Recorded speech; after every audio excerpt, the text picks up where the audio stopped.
De Los Santos and Max went deep, and the bullpen fired 7 shutout innings in a victory at Harbor Park. At your Southeast Orthopedic Specialist local sports update, I'm Sam Nelson. Right now, 66 degrees at 10:02. Time and 10 brought to you by Bueller Air and Plumbing. Stay cooler with Bueller. 1010XL, presented by Farah and Farah, exclusive injury law firm of the Jacksonville Jaguars. When it's game time, Farah doesn't flinch. How do we make Trevor Lawrence and this offense as dynamic and explosive as we can be? Right? We've got to build it around him as well, right? We've got to make every part of this about improvement, and he will be a part of that process. He's earned that right. I cannot respect his toughness and mentality and work ethic more than I do already. This will all be about Trevor right now. Somebody wrote a clip. Trevor under center. Oh, he slipped and he fell down. Trevor fell down on the play. Now he's going to try and run it in. He's in the end zone. Touchdown. Trevor ran it in. He ran it in. Touchdown. I mean, he was number one pick for a reason. I mean, he can move well with his feet. He can get the first down. He's not easy to bring down. I think you can relate him to a Josh Allen in that point. Like, he's not one of those QBs where you just kind of thud him up and he's going to fall to the ground. Like, you got to actually hit him. You got to actually bowl him to the ground. But also his legs and his arm is something that you definitely have to be very keen on. Trevor drops, looks, fires toward the goal line. That ball's going to be caught. Touchdown. Dropping, looking to throw. Looking, fires left side. Ball's going to be caught for the touchdown. Trevor takes it, runs to the right, runs it into the end zone. Touchdown. I don't think I ever seen Trevor like this. I feel like we won a national championship together, and I feel like he's just out there. He's on fire, man. Like, you seen it. Dropping is Trevor. Looking, steps up. He's going to run it. Trevor to the 5-yard line. Trevor stays on his feet. Into the end zone. Touchdown. Trevor is his own person. He's very much cerebral in terms of the way he communicates with everybody, right? He doesn't change his stripes just based on who he's interacting with. And because he is just innately such a good guy and a good person, he has the ability to pull people aside in his own way and just be honest with them. And that kind of hits home, I think, for a lot of players where maybe he's not rah-rah, jumping up and down and getting guys maybe fired up. He can pull them aside and just maybe have a quick conversation that hits home. You know, Trevor, because it's fun, we appreciate you so much for everything you do. I just want you to know all of Jacksonville behind it. We know it's a meme that's kind of going viral, so we got your own video. Trevor takes it, runs to the right, runs it into the end zone. Touchdown.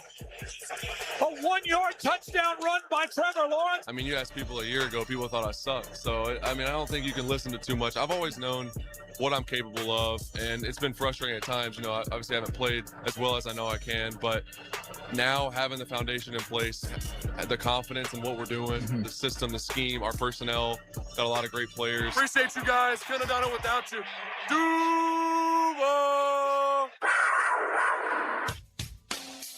Now, Jaguars Today on 1010XL with Mike Dempsey, Fat Tony, and RJ Saunders. Well, Mike Dempsey on assignment for a few more days here for the rest of the week here on Jaguars Today. He'll be back with us on Monday.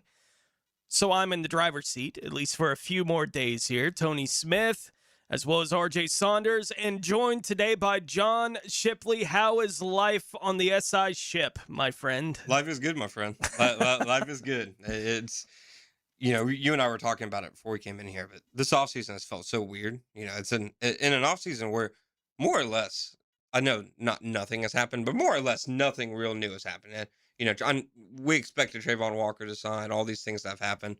It has flown by. And in off seasons where things of consequence have happened, it's been at a snail's pace. So it's been an interesting one. But I mean, draft 2 weeks away. I'm locked and loaded, ready to go, man.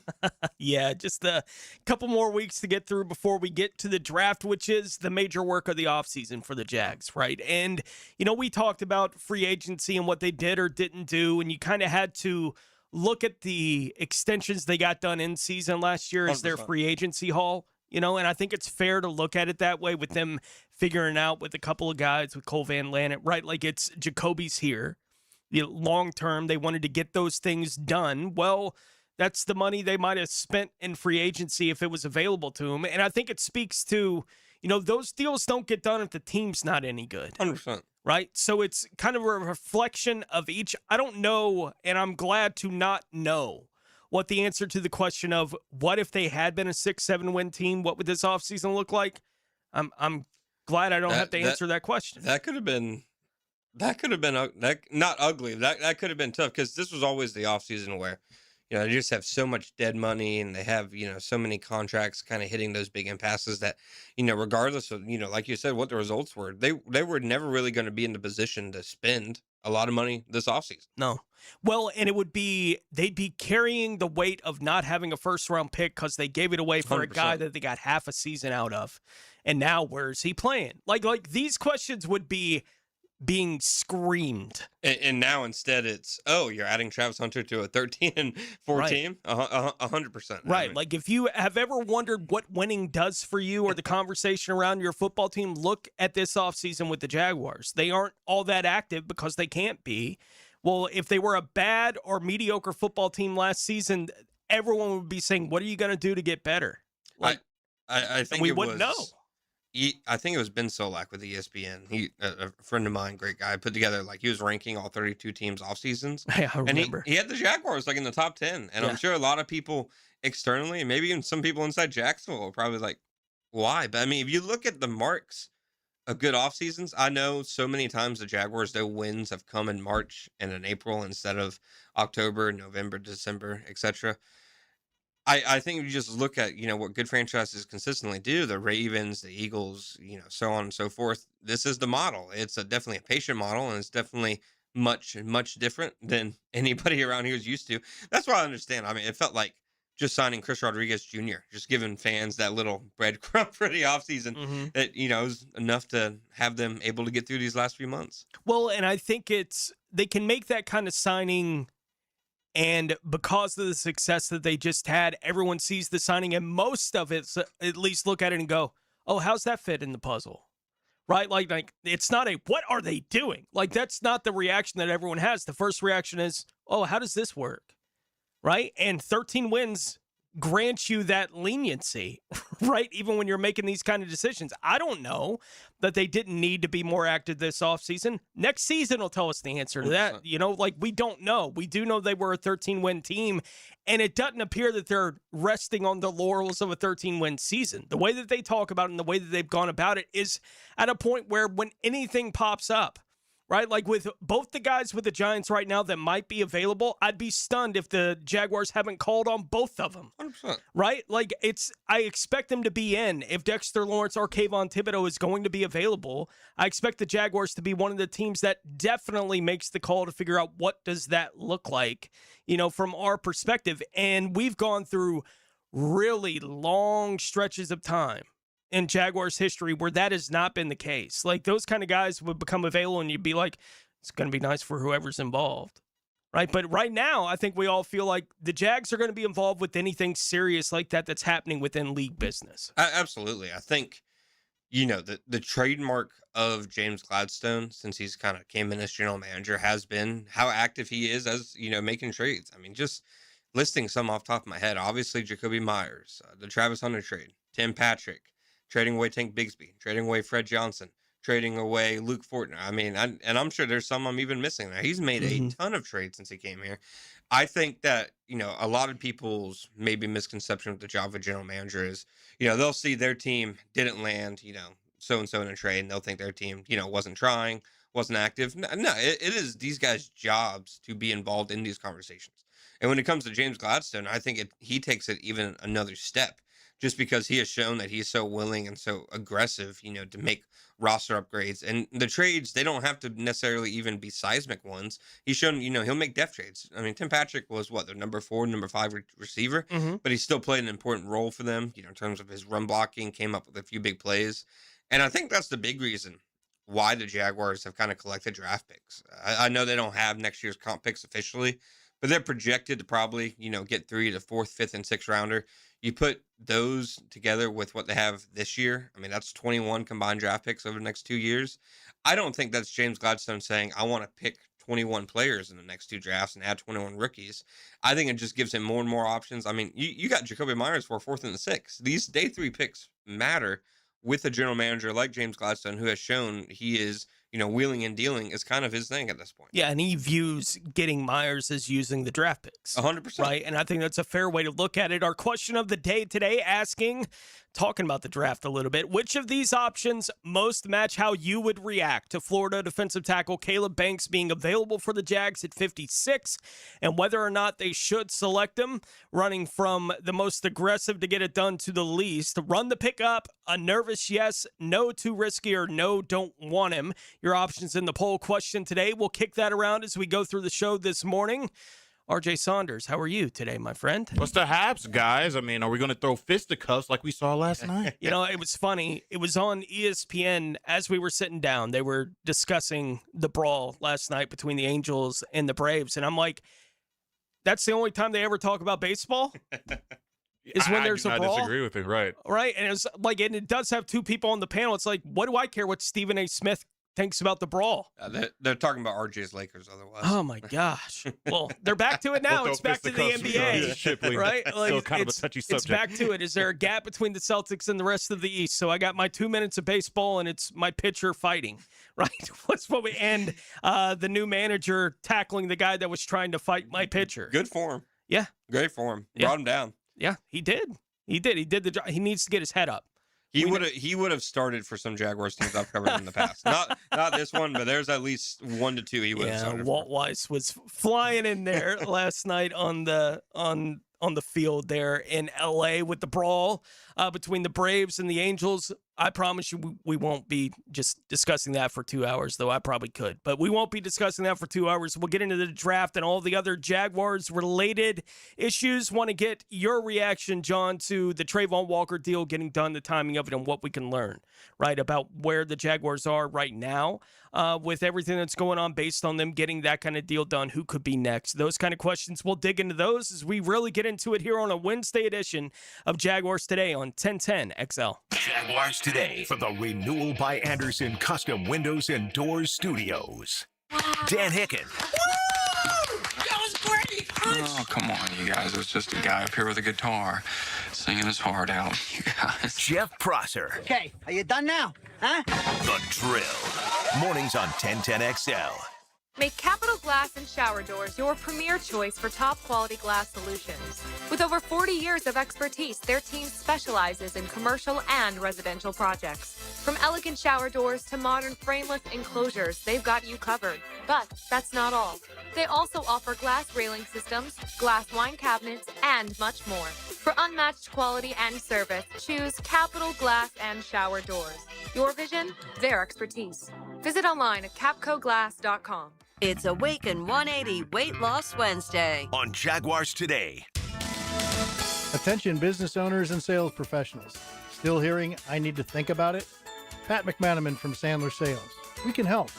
There's a 2-day sales boot camp in Jacksonville, May 13th and 14th. We'll show you how to handle objections and close more deals without being pushy. Call us at 904-646-1900 for more details. 646-1900. Let's get your business and top-line revenue growing. Every time your team makes a move, this kid could be the game breaker we're looking for. 1010XL will break it down. We're professionals. We have a job to do, a season to plan. Follow the road to the regular season with AA Automotive and 1010XL. Frank Frangie here for Coil Fencing. Since 1927, Jacksonville has trusted Coil Fencing to protect what matters. And I trust them too. From tough chain link to your commercial project to sleek aluminum fencing your HOA will love, Coil does it all. Did you know that Coil can also install, service, and maintain those automatic gates that help protect your neighborhood or business? To schedule a complimentary consultation, visit CoilJacks.com. That's COYLE Jacks.com. Coil Fencing, A+ rated with the Better Business Bureau, proud partner of the Jacksonville Jaguars. We're certainly facing interesting economic times. For me, it's comforting to know my money's in good hands with ITP Partners. Jacksonville guys taking care of my Jacksonville money. Experience? Yeah, that's Chris Bryan, Jeff Hartman, Reagan Wright, Dan Abel, Scott Regner, Janice Cobb, and Reed Wingate. They have the expertise and knowledge to take care of your money. For more info, go to ITPPartners.com. ITP Partners, they're my financial partners for life. Non-compensated client testimonial may not be representative of all client experiences. No guarantee of future performance or success. Kubota keeps job sites running smoothly with the #1 selling compact excavator lineup in the world. Reliable, capable, and backed by strong dealer support. Stop by today and power up your crew. Right now, bring home select Kubota excavators with 0% financing available or save up to $7,000. Now through June 30th, see store or go to KubotaUSA.com/disclaimers for full disclaimer. Coastal Equipment on New Kings Road and in McClenny. Hey gang, Prosser here. Have you been thinking about selling your home and you haven't pulled the trigger? Let me tell you about Chad and Sandy and the experts that will help you make that decision. Mortgage rates have dropped. They're expected to move lower. Home sales momentum is building, so now's the time to get your home ready to maximize your sales price. It's time to call Chad and Sandy, the proven experts to sell your home. Need to sell now, need to sell fast, need max price. Check, check, check. Chad and Sandy have the science behind it. Using their proprietary Market Max system, Chad and Sandy guarantee your home sold at an agreed-upon price and deadline, or they will buy it. Jonathan writes from Mount Pleasant. The only thing standing between me and my dream of hitting the road in my RV was selling my Mount Pleasant home. After hearing Chad and Sandy on the radio, I gave them a call. The results were unreal. In just 3 days, I had multiple offers at full asking price. So can you. Call the local experts I trust and recommend. Call Chad and Sandy, 414-6200 or ChadAndSandy.com. All right, sports fans, Hicken here, and let's talk skin. Beaches Dermatology reminding you all to wear your sunscreen. Summer's almost here, gang, and that means more time outside. You're grabbing the clubs for your tea time. You're heading out to the boat. Just headed to the beach. Definitely bring the sunscreen. Hey, Mother's Day is coming up, so get your lady a gift card for some skin care. We know women love their skin. Beaches Dermatology, give them a call. I've been seeing them for years, and my skin thanks me for it. Call today online at beachesdermatology.com. 1010XL, presented by Farah and Farah, exclusive injury law firm of the Jacksonville Jaguars. Focused, fueled, fearless, Farah. Everything you need to know about the Jags. Jaguars today on 1010XL. So let's get into it a little bit. John Shipley in studio with us for the show here today from over at SI. As we are trying to get through these next couple weeks to get to the draft, and the major work of the Jaguars offseason will then be in full sway, right? Like they didn't do a whole lot in free agency. Not a big surprise, but they do have all the draft picks coming up here in a couple of weeks. Obviously not going to be on the clock till 56, and it's kind of the center of our question of the day today, asking about how you feel about Caleb Banks there in that range. And I think it's fair most fans would fit into the category of I trust Gladstone and their medical staff to have the opinion on it. It's like, that's fine. And I do too.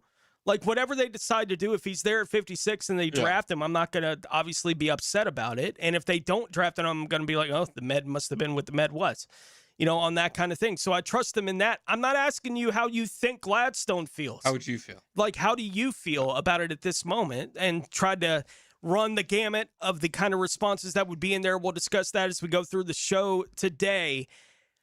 We had talked a lot about the 5 guys that were potentially free agents next offseason. We know the 5th-year option is going to be picked up on Anton. Yeah. So that kind of limited the list to 4, at least going into next offseason.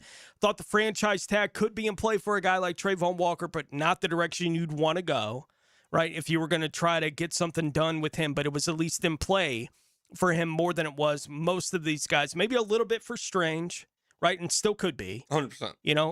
But it does change the math with them figuring out this deal with Trayvon. In my head, and I was very glad to be obviously wrong about this, I thought the Trayvon deal would be the most complicated to try to figure out how to get it done.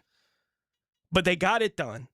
And it's a deal that makes so much sense from a team perspective to not have to deal with this going forward, whether or not you're going to keep him, what it's going to cost, like all those things, to have it done and to have it done at the number that they ultimately got it done. What was your reaction to the timing and the details of the Walker deal when they came out on Friday? I mean, in terms of the timing, I think it was something that they really wanted to.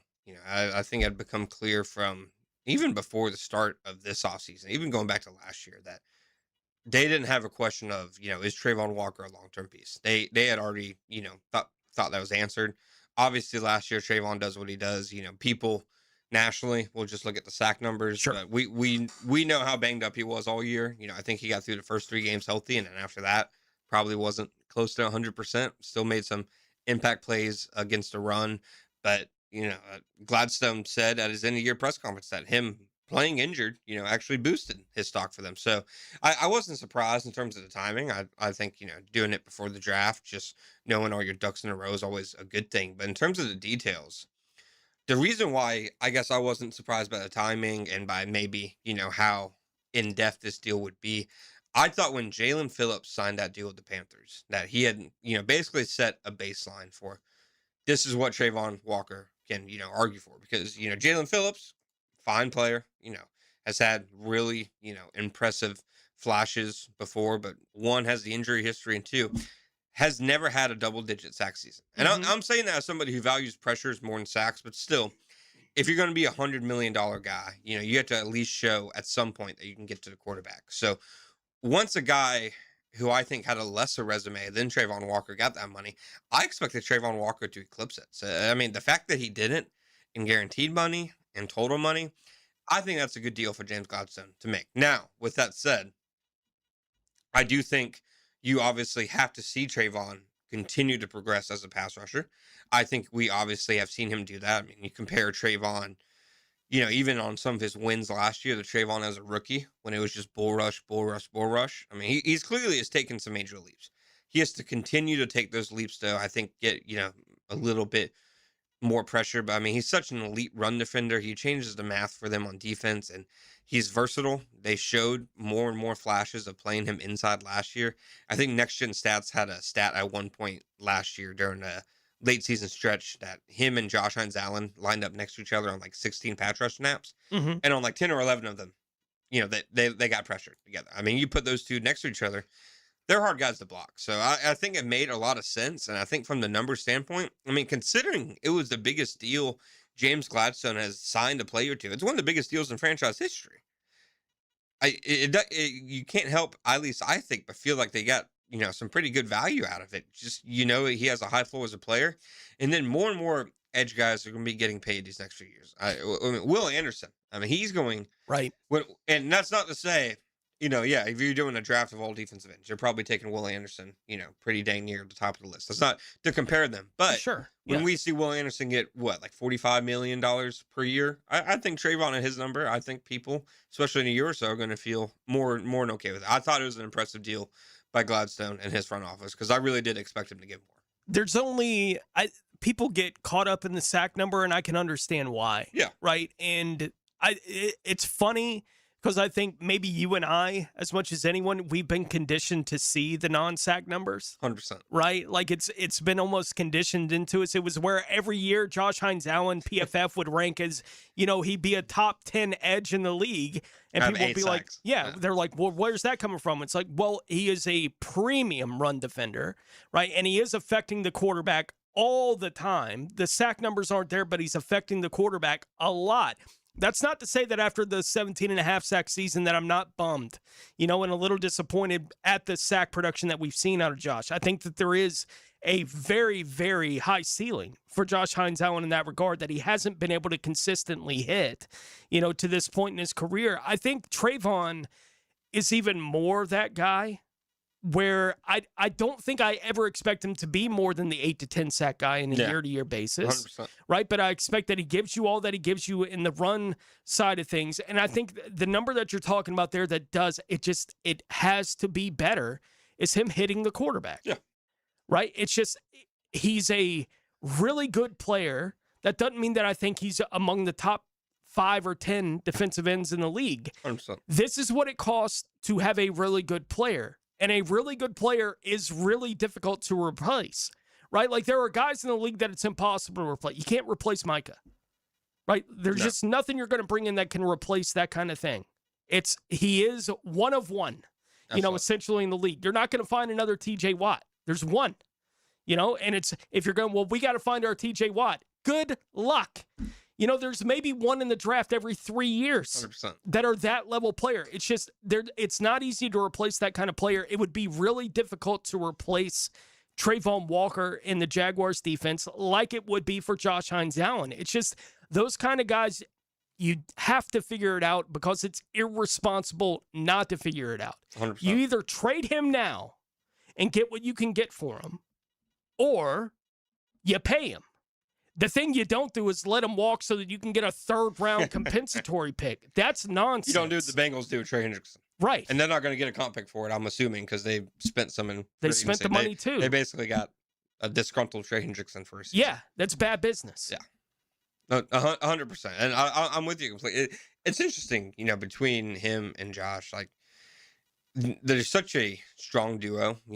One of the better edge duos in the NFL, but their games have been, obviously different skill sets. But like Josh has always been top 5 or 6, 7, whatever in the league in pressure rate. Maybe, the sacks don't hit double digits. Whereas Trayvon, before this season, the 2 back-to-back years, was able to hit double-digit seasons despite not being consistently, like Josh Allen can go 2 months where he's getting 6 or 7 pressures a game. Trayvon will have stretches like that, but maybe not, the week in, week out. But he was still getting high sack numbers. I think, they can somehow, find a way to marry that middle ground. And I really do think, you can play the what-if game with anybody.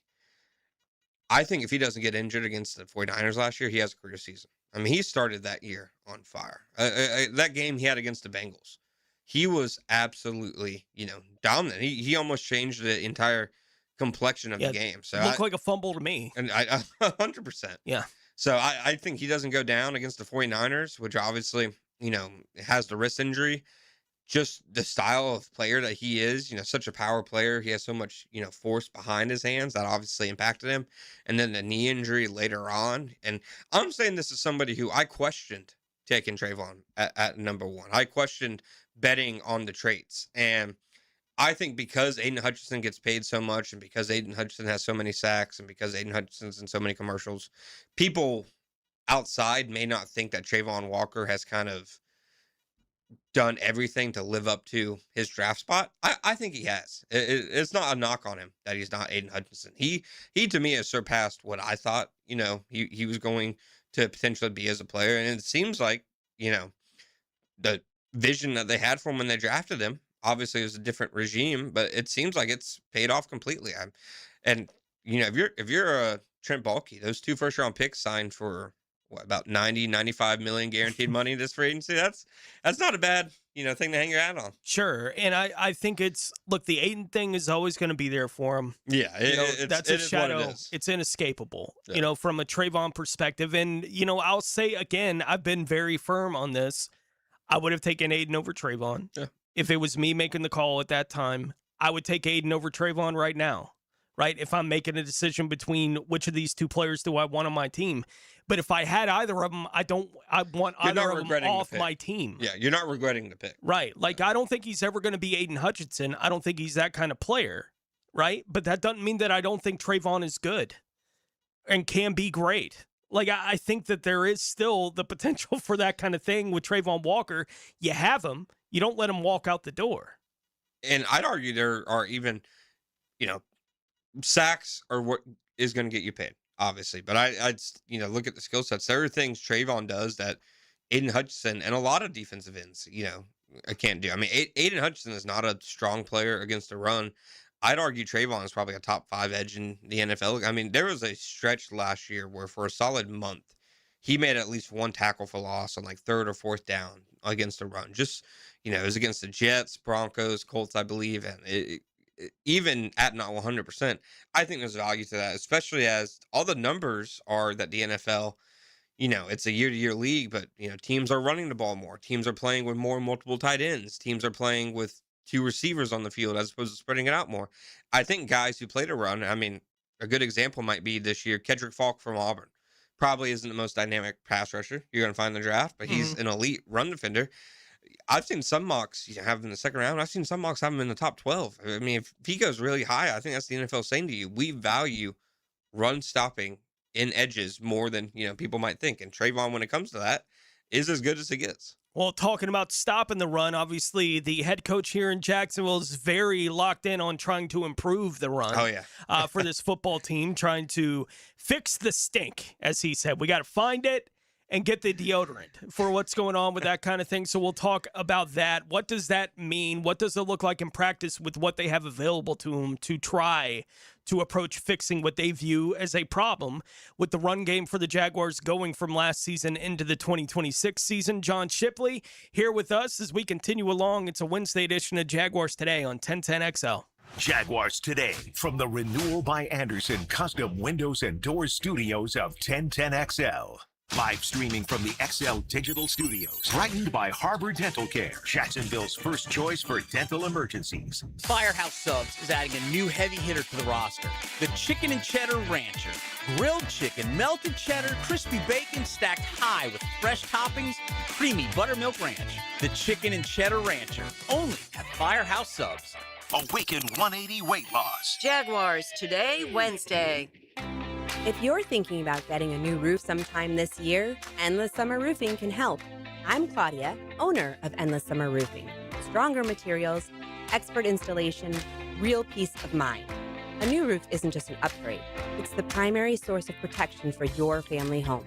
Visit endlesssummerroofing.com for a free inspection today, and I'll make sure you're ready for tomorrow. Endless Summer Roofing. Protecting your home from Florida's endless summers. When you drive past a Kuhn Flowers location, did you know their inside showroom is filled with gift items? Kuhn Flowers isn't just for sending flowers. Frank Frangie here. And when I need a unique gift, I head for Kuhn Flowers, Beach Boulevard and in Ponte Vedra since 1947. Kuhn Flowers. At G&H Tires and Service, the G stands for great pricing. The H, well, that means honest service. For over 20 years, Roger and his team have helped Jacksonville drivers stay safe on the road. Need brakes, oil change, AC not blowing cold? Well, how about a super affordable $36 oil change? Affordable brake jobs, AC checks before summer hits, alignments for all these construction roads, and even free check engine light inspections. Locally owned, community driven. G&H Tires and Service on Beach Boulevard.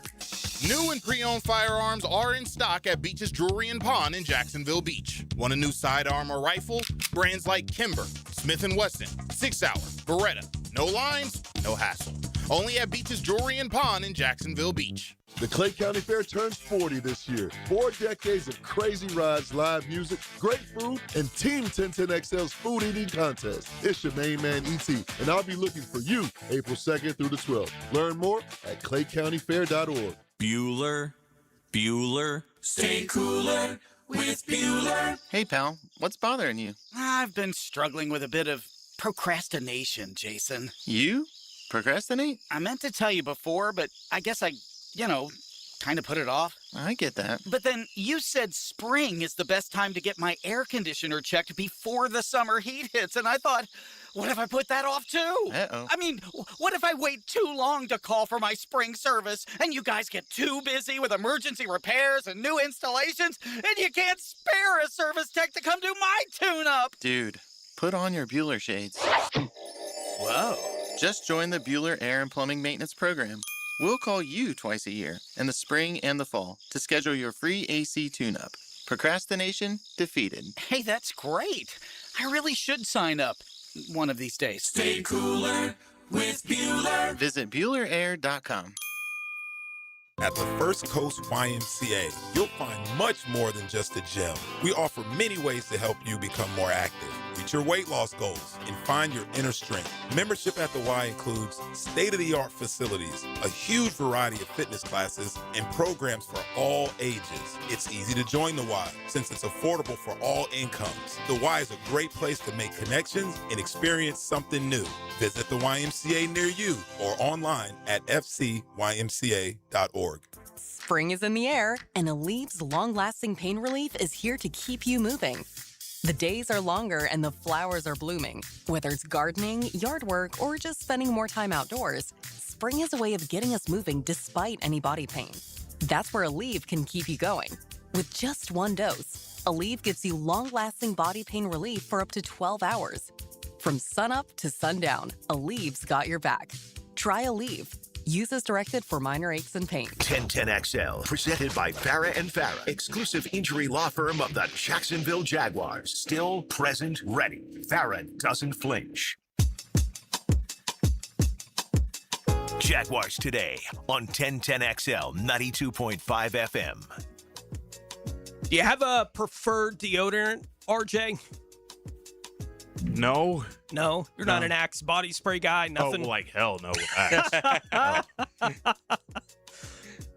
Well, whatever your preferred deodorant might be, let's grab it a little bit for the Jaguars run game to take care of the stink a little bit, or at least try to. Obviously, RJ's not reaching for the Axe. He thinks, obviously, he has an opinion on people that wear Axe. Well, no, I mean, for me, Axe didn't work. I remember I tried it in, middle school when it was, like, really big. Everybody was using Axe. Broke out in, like, a bad rash. So I'm like, yeah, no with the Axe. Axe and some Hot Topic went a long way when you were in middle school. In middle school? My God. Oh, I was in Hot Topic plenty at the mall. When I got a driver's license, you better believe I knew what was going on at the Hot Topic right around that age. I'm not an Axe guy. Look, what do I have? Old Spice, I think. Doesn't matter. It's deodorant.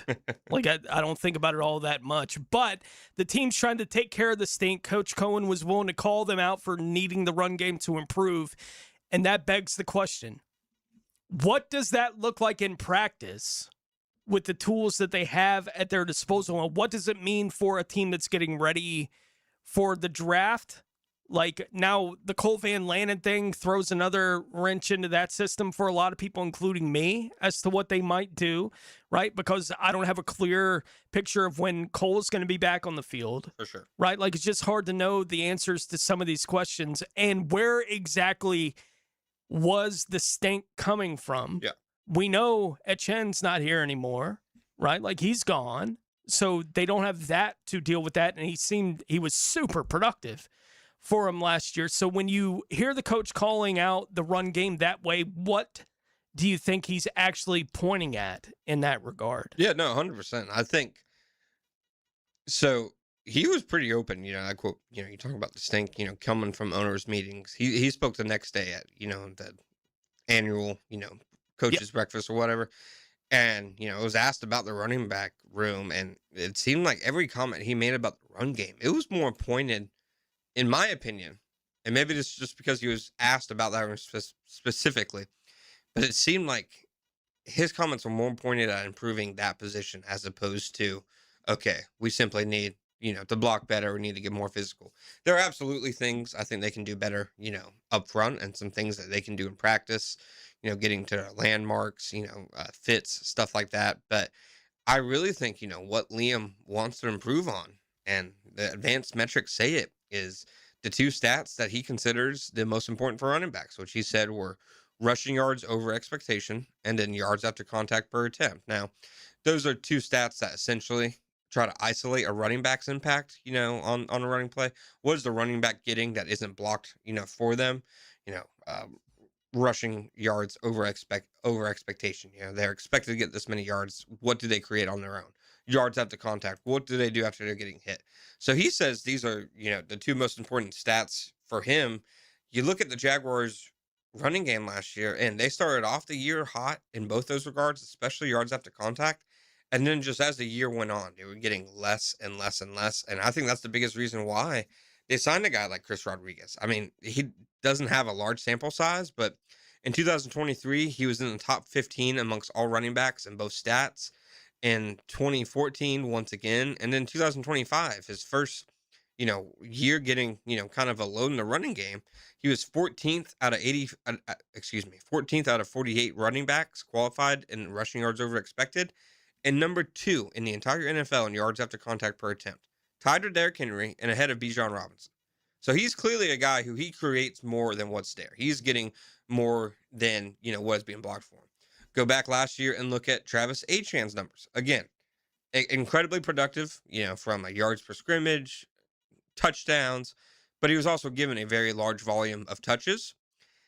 Last year, Etienne, amongst the same 48 running backs in yards rushing over expectation, 33rd out of 48.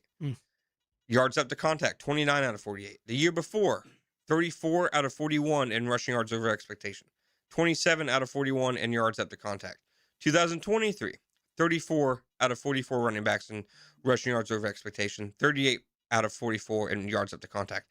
His rookie year, he was elite. I mean, he was 3rd in rushing yards over expectation and 10th in yards up to contact. But other than that, the simple truth about, Travis Etienne, his time with the Jaguars, Was he productive from the sense of touchdowns and yards? 100%. Was he explosive and fun to watch?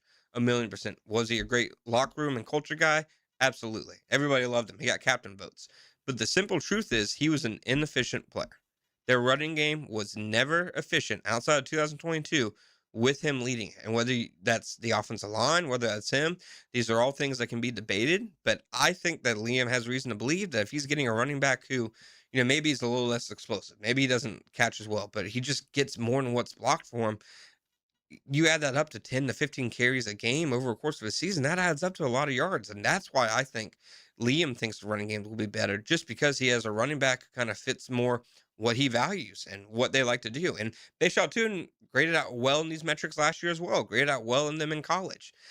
These are guys who it seems like fit what Liam wants to do. And, I'm not trying to take away from anything Travis Etienne did in Jacksonville. I mean, he was a good guy of the year award winner. I loved covering him. But the simple truth of these numbers and what Liam says is he was not a very efficient runner. And replacing him, I think, gives the running game a chance to become efficient.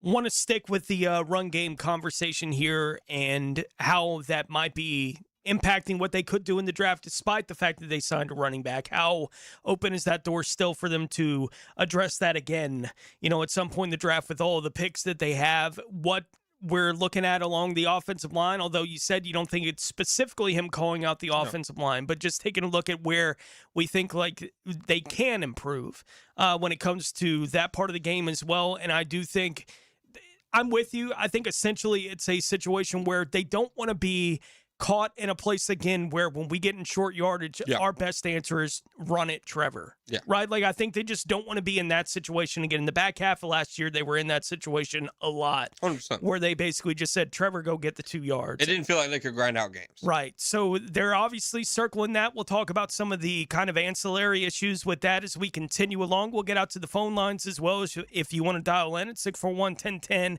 as we continue through the show this morning. You're listening to Jaguars Today on 1010 XL. Jaguars Today for the Renewal by Anderson Custom Windows and Doors Studios. Let the excitement of the game take you away. Jaguars back on top of the college basketball world championship madness. Your home for play-by-play is 1010XL. It's a great day to be a Gator. Jacksonville, you voted, and Baker Glass came out on top. The Bold City Best Awards are all about locals choosing their favorites, and you picked them for Best Auto Glass and Best Glass and Mirror Service. I'm back with Baker Glass. No one treats you better. It's a Weight Loss Wednesday on Jaguars Today. Awaken 180 Weight Loss, your long-term solution for weight loss. Fight night is here. Join Dan and I at UNF Arena for Guns N' Hoses, Saturday, April 18th. You want to be a part of the pugilistic festivities? Go to GNHJacks.com and get your tickets now. It's Guns N' Hoses, Saturday, April 18th. So, you finally have some time to yourself. Even if it is just the car ride home, it's you time. And look at you. Do not disturb set before you even got in the car? Impressive. You've earned this moment to just chill and drive. This break is brought to you by Target Zero and the Florida Department of Transportation.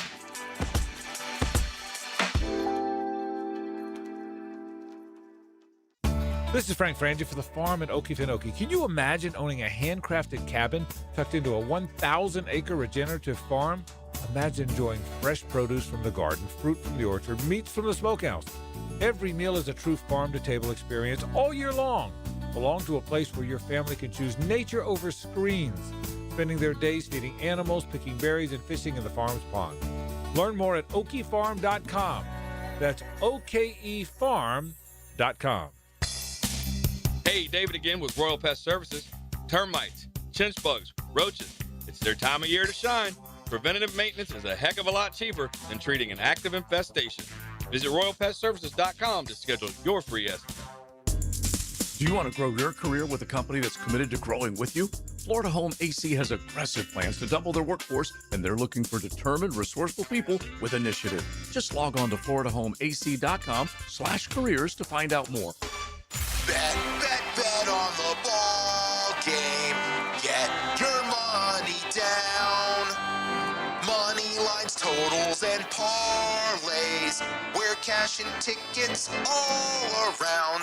It's baseball betting season, and VSiN's MLB betting guide is a home run for bettors. Download your free special edition of the guide, featuring a betting preview of the Atlanta Braves and Tampa Bay Rays at 1010XL.com. That's 1010XL.com.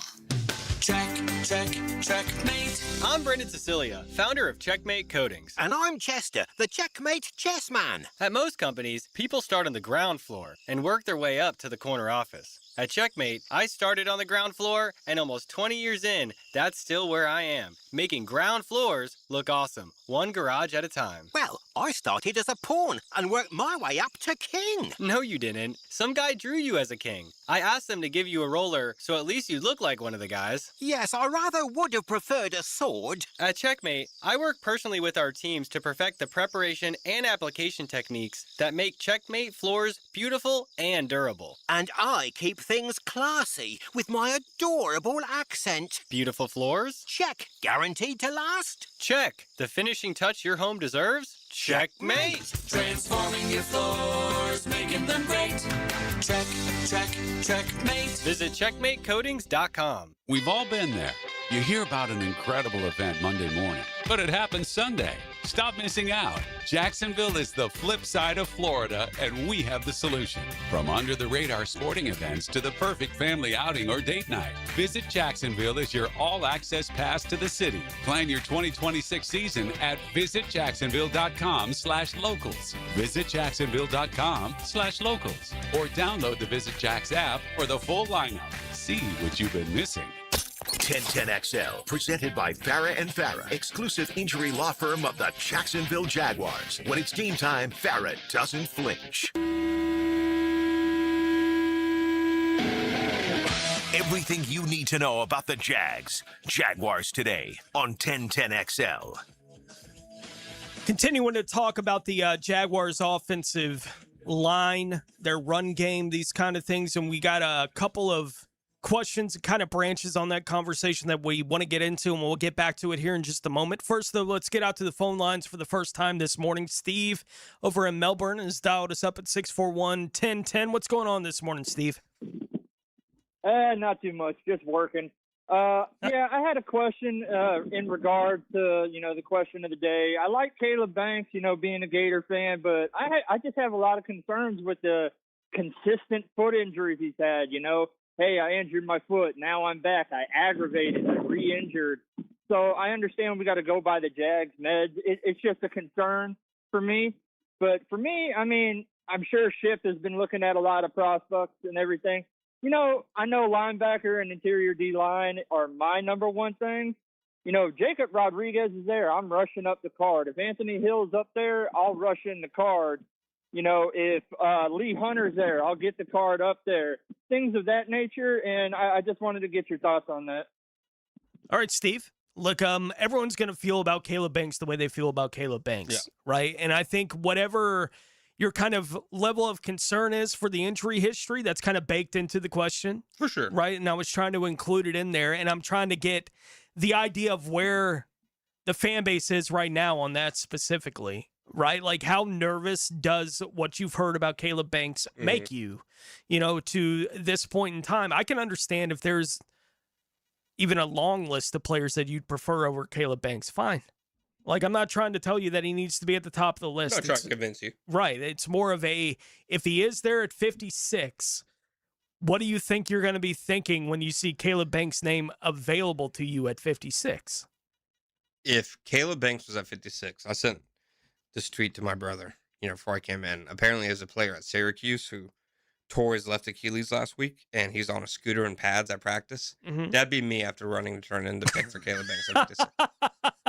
I'm not sure there are 10 better players in this draft, just talent-wise, than Caleb Banks. I understand the foot injury is a major concern, and it is. I'm not trying to discount that. I think, when you think of especially big guys, feet and back, those are the two injuries you don't want to hear about. And he missed, 9 games last year, I think, with a foot injury. Got hurt again at the Combine, despite putting up some really impressive testing numbers. Made me think of when Julio Jones did it, despite, I think, breaking his foot, at his.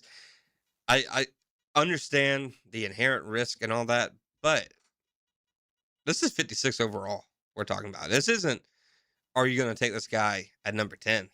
There, okay, yeah, I'm probably too concerned. At 56 number overall, you can't convince me there are 55 better players than Caleb Banks in this draft class, and that the inherent reward is not just significantly higher than the risk. I mean, you and I talked about it, Tony. I've looked at the last 20 years of players being picked at 56, and this is obviously not even most of this is pretty much all coincidental, but just to show you the range of, they wouldn't be the first team to miss at number 56 since 2000, not 2020, 2000, 26 years ago. Only 2 players picked at 56 have ever made a Pro Bowl. 3 Pro Bowls combined between the 2 of them. One of them was a really good player, Ozzie Umenor. The other one was Cody Whitehair, who had a good couple years, I guess. Mm-hmm. Otherwise, I mean, there just aren't many studs picked at 56 because it's the NFL draft. These guys are going early. Yeah. By the time you're picking at 56, you're already in the, we think these guys have a chance to be really good, but X may get in the way, right? Like you're well past the point of that being part of the evaluation on these guys. I think we know what the X is with Caleb, right? Like it's not like it's some big mystery as to what might keep him from reaching whatever his ceiling is in the NFL. It's his feet getting hurt. Like we already know what the X factor is with that guy. It's how do you determine that versus, and he specifically mentioned a couple linebackers that he would likely take ahead of Caleb Banks, it sounded like there, which is fine. I think there is something to positional value that would come into play there, and it becomes more of a discussion to me, and not even talking Caleb Banks specifically, necessarily at this point. But at 56, in your mind, how many – is there a linebacker that would be at the top of that list for you? And how deep on the list of guys that you think you'd be willing to pull the trigger at 56 do you get before a linebacker makes your list? So me personally, yes, I like Anthony Hill a lot. I do. I'm not the biggest Jacob Rodriguez guy. He tested a lot better than I thought he would, but I like Anthony Hill a lot. I think if you were really into what Devin Lloyd brought last year, length, blitzing ability, physical traits, I think he could very reasonably be that.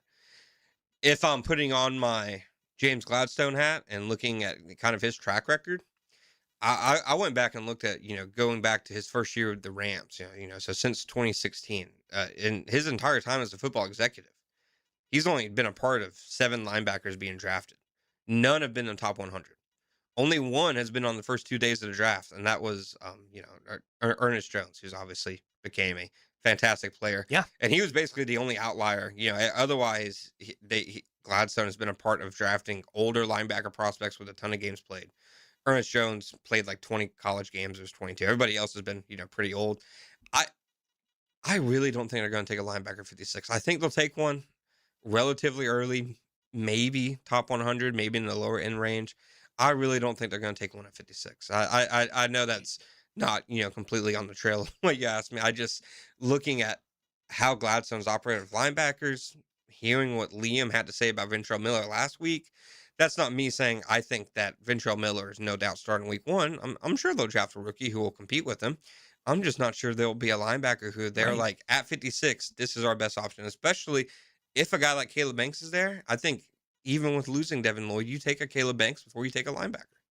I tend to agree with you. Yeah. Like, I think off-ball linebacker is what it is in the National Football League, and I don't think you have to prioritize it necessarily. I think there's a lot of history that you're just talking about with Gladstone where they didn't get the deal done with Devin Lloyd. Yeah. They made whatever the offer was that they made to him. The number wasn't off the charts that he wound up signing for in Carolina. They weren't willing to go to that measure, right, to keep Devin Lloyd. It gives you an idea of where that ranks for them, right? Like, how important is this to us, right? I can understand from outside the building looking at it and saying, well, there's an open starting position at linebacker, so that's where I want to draft early. It's like, I get it.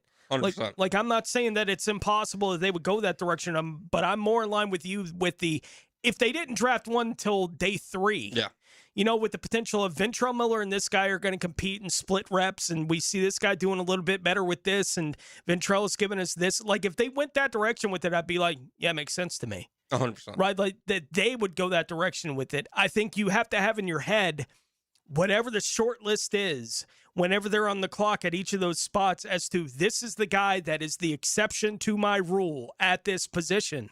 And I think that list, especially at 56, is evaporatingly small. Yeah. Right? For what they would be willing to do to specifically kind of say, we value this player more than we value this position, to get them to do that kind of thing. I'm with you. I don't think it's very likely at all that they wind up going linebacker at 56. And as I said, if they don't do it in the top 100, I wouldn't be surprised. It wouldn't surprise me at all if they do that with it. It's kind of the same thing as safety in my head. Yeah. Like at this point, they're doing whatever they're doing with Caleb Branshaw. And they love Caleb Branshaw. Right. He's a corner that's playing safety for him. Right. But they were willing to do that in the third round. Which is a little bit off the chart with what I thought they would be willing to do. But okay, for whatever reason, Caleb was a bit of an exception in their evaluation of him at that point. I don't know the reasons for that. None of us can possibly know because he hadn't been on the field. We just don't know. I think Caleb Branshaw is a perfect example to the idea of they really can do anything at 56, because going into the draft last year, was anybody saying they should take a safety, with their second pick? I know we're all considering a second round pick, but I mean, they had just signed Eric Murray. They had Darnell Savage. I mean, obviously Andrew Wingard, at the time made sense as a number 3 safety. You have Antonio Johnson. I don't think many people were like, dang, they better draft a safety early. I think they clearly showed that they're going to prioritize, talent over necessarily need, positional value. At linebacker specifically, the Rams, they've played with a lot of undrafted free agents at linebacker. Yeah. They inherited Fourier and Devin Lloyd, this regime. They're not the ones who paid Fourier 2 different deals. They're not the ones who took Devin Lloyd in the first round. So they inherited them. They, obviously did, great with them. I think an underrated aspect of this is honestly Anthony Campanile. The last 2 years, coaches Quay Walker to a career year. Quay Walker gets paid this offseason. Coaches Devin Lloyd to a career year. Devin Lloyd gets paid this offseason. Edgerrin Cooper, by far the best he's played, was under Anthony Campanile. I think there's a good case to make that the Jaguars have the NFL's resident linebacker whisperer right now. So if you're Liam Cohen and you just believe in Anthony Campanile that much that, okay, he can get something out of Ventrell Miller to the point where we don't have to spend number 56 pick on it, that to me is more reasonable than taking a guy at 56 who might not even, I think, win the job from Ventrell. A lot of people forget Ventrell competed with Devin Lloyd for that job last year all the way through week 1. He was rotating with Devin Lloyd in week 1. Devin Lloyd gets some huge turnover in the Bengals game and then obviously never looks back, has an all-pro season, earns his contract every step of the way. But I don't think Ventrell is some bottom of the roster type guy. I think they do genuinely believe in him. And I think we do still want to get back to the offensive line discussion and the run game, right? Like we do want to hit on some of those things still, but I think it is, when you're looking at what they might do at 56, I don't know how seriously linebacker is in play for them, right? Like ultimately, there may be one name, right? That they'd be like, yeah, that'd be worth it. And good luck to you trying to figure out who that would be. I know who it would be for me. Like if I was making the call, the one linebacker that would actually give me pause to think would be Kyle Lewis. Like he's the only one that I'd be like, oh, I got to think about this. Yeah. Right. And I think he'll be there at 56, and it's just a matter of where he is on my list. He's interesting. Right. Like, but that guy gives me pause at that particular spot. But again, we'll continue to talk draft as we continue through the show. Get into the second hour here this morning. John Shipley alongside as we continue along. It's a Wednesday edition of Jaguars Today on 1010XL. Jaguars Today. From the Renewal by Anderson Custom Windows and Doors Studios. 1010XL. We live for this. That is caught for the touchdown. We live for Jaguars football. And the Jags strike first. 1010XL, home of the Jaguars. Mark Watson with Hardball Creative. Now's the perfect time to order logo coffee mugs, or maybe a logoed stick brand tumbler. They're seriously ice cold and look great with your company logo. HardballCreative.com. Hardball Creative. Hardball does it all. Helping you over the hump. Awaken 180 Weight Loss. Weight Loss Wednesday continues on Jaguars Today. With 50 years of fabrication expertise in towing products, the family at Cannons of Jacksonville can repair or install precisely what you need to tow with confidence. Visit cannonsofjacks.com, where quality and customer satisfaction collide. Prosser here. Listen for the drill live from the west side for Trinity Christian Academy football's annual golf tournaments at Eagle Landing Golf Club. Trinity Christian Academy football team and alumni, golf and the drill from 6 to 10 this Friday. Get a healthy start in 2026. The Florida Department of Health in Duval County is here to help you get healthy and stay healthy all year long. Our dedicated team is committed to providing high-quality care and trusted public health services for our community. Our mission is simple: to protect, promote, and improve the health of you and your family.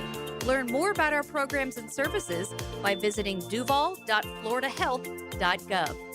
Home of the Jacksonville Jaguars. WJXL AM Jacksonville Beach. WJXL FM Jacksonville Beach. Don't wait around like you're the last pick of the draft. When your car needs an oil change, go where you're a first-round priority. Valvoline Instant Oil Change. No appointment needed. Just drive in, stay in your car, and in 15 minutes, you're back on the road. That's a first-round performance. With convenient Jacksonville locations, a 4.7-star national rating, and named #1 Quick Lube for customer service by Forbes, Valvoline delivers every time. Visit the newest Valvoline Instant Oil Change at Beach Boulevard and St. John's Bluff. Lifetime Flooring. Jeff Breyer and Zach Breyer here with the Lifetime family of companies. Looking to revitalize and fall in love with your home again? At Lifetime Flooring, our family-owned team brings you top-quality flooring and bath remodels with the professionalism that big box stores can't touch. And Lifetime Enclosures will help you design and build what will become your favorite room in your home. This Easter, everybody will want to hop on over. Absolutely. So visit our websites or one of our showrooms today to experience the Lifetime difference and ask about our Easter specials. Lifetime Flooring.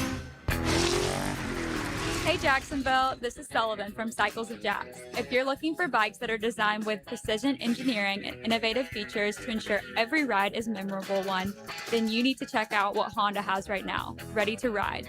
From touring bikes designed for long-distance comfort to compact models perfect for city commutes, each motorcycle promises an exceptional riding experience.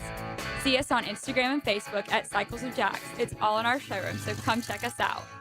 If you are an experienced electrician looking for your next big opportunity, look no further than the Miller Electric Company, a trusted name in the industry for over 96 years. At Miller Electric, we tackle the biggest projects in the city, offering you the chance to showcase your skills on a grand scale. We believe in rewarding hard work with the best pay, top-notch benefits, and an unbeatable culture where people actually care about each other. Take your career to new heights with Miller Electric Company. Apply today at millercareers.com. Miller Electric, an equal opportunity employer. Hey gang, Prosser here for my friends Chad and Sandy. What are your concerns? What struggles do you anticipate when it comes time to sell your home? What is it that bothers you? What's keeping you from getting max money as quickly as possible? Well, I don't know what those reasons are because I know they're all silly. Because Chad and Sandy have one down-to-the-line guarantee. Your home sold guaranteed, or they will buy it. It'll be at a price and a rate that you agree upon beforehand. So if you need to sell now, fast, easy, stress-free, and you need max price, then you need Chad and Sandy. The government's making moves intended to push mortgage rates lower. The last time rates dropped, we saw a selling and buying frenzy. Now's the time to prepare. It's time to call Chad and Sandy. Darcy in San Jose did. I wanted to move to a more walkable, vibrant area. Within 3 days of working with Chad and Sandy's team, I found the perfect home. They do it stress-free with a guarantee. Go to chadandsandy.com or call 414-6200. That's chadandsandy.com. Here's your 1010XL local sports update, sponsored by TopDressing.com. The Raptors blasted Miami in the NBA. Just Toronto locked the Heat into the play-in for the fourth straight year. District Boys Lacrosse tournaments start today in Jacksonville. Champions qualify for regionals, while FHSAA rankings decide at-large teams. Ponte Vedra, Bowles, and Fletcher compete as postseason begins. That's your 1010XL local sports update. I'm Sam Nelson. Right now, 65 degrees at 11:05. Time and 10 brought to you by Bueller Air and Plumbing. Stay cooler with Bueller. 1010XL, presented by Farah and Farah, exclusive injury law firm of the Jacksonville Jaguars. Focused, fueled, fearless, Farah.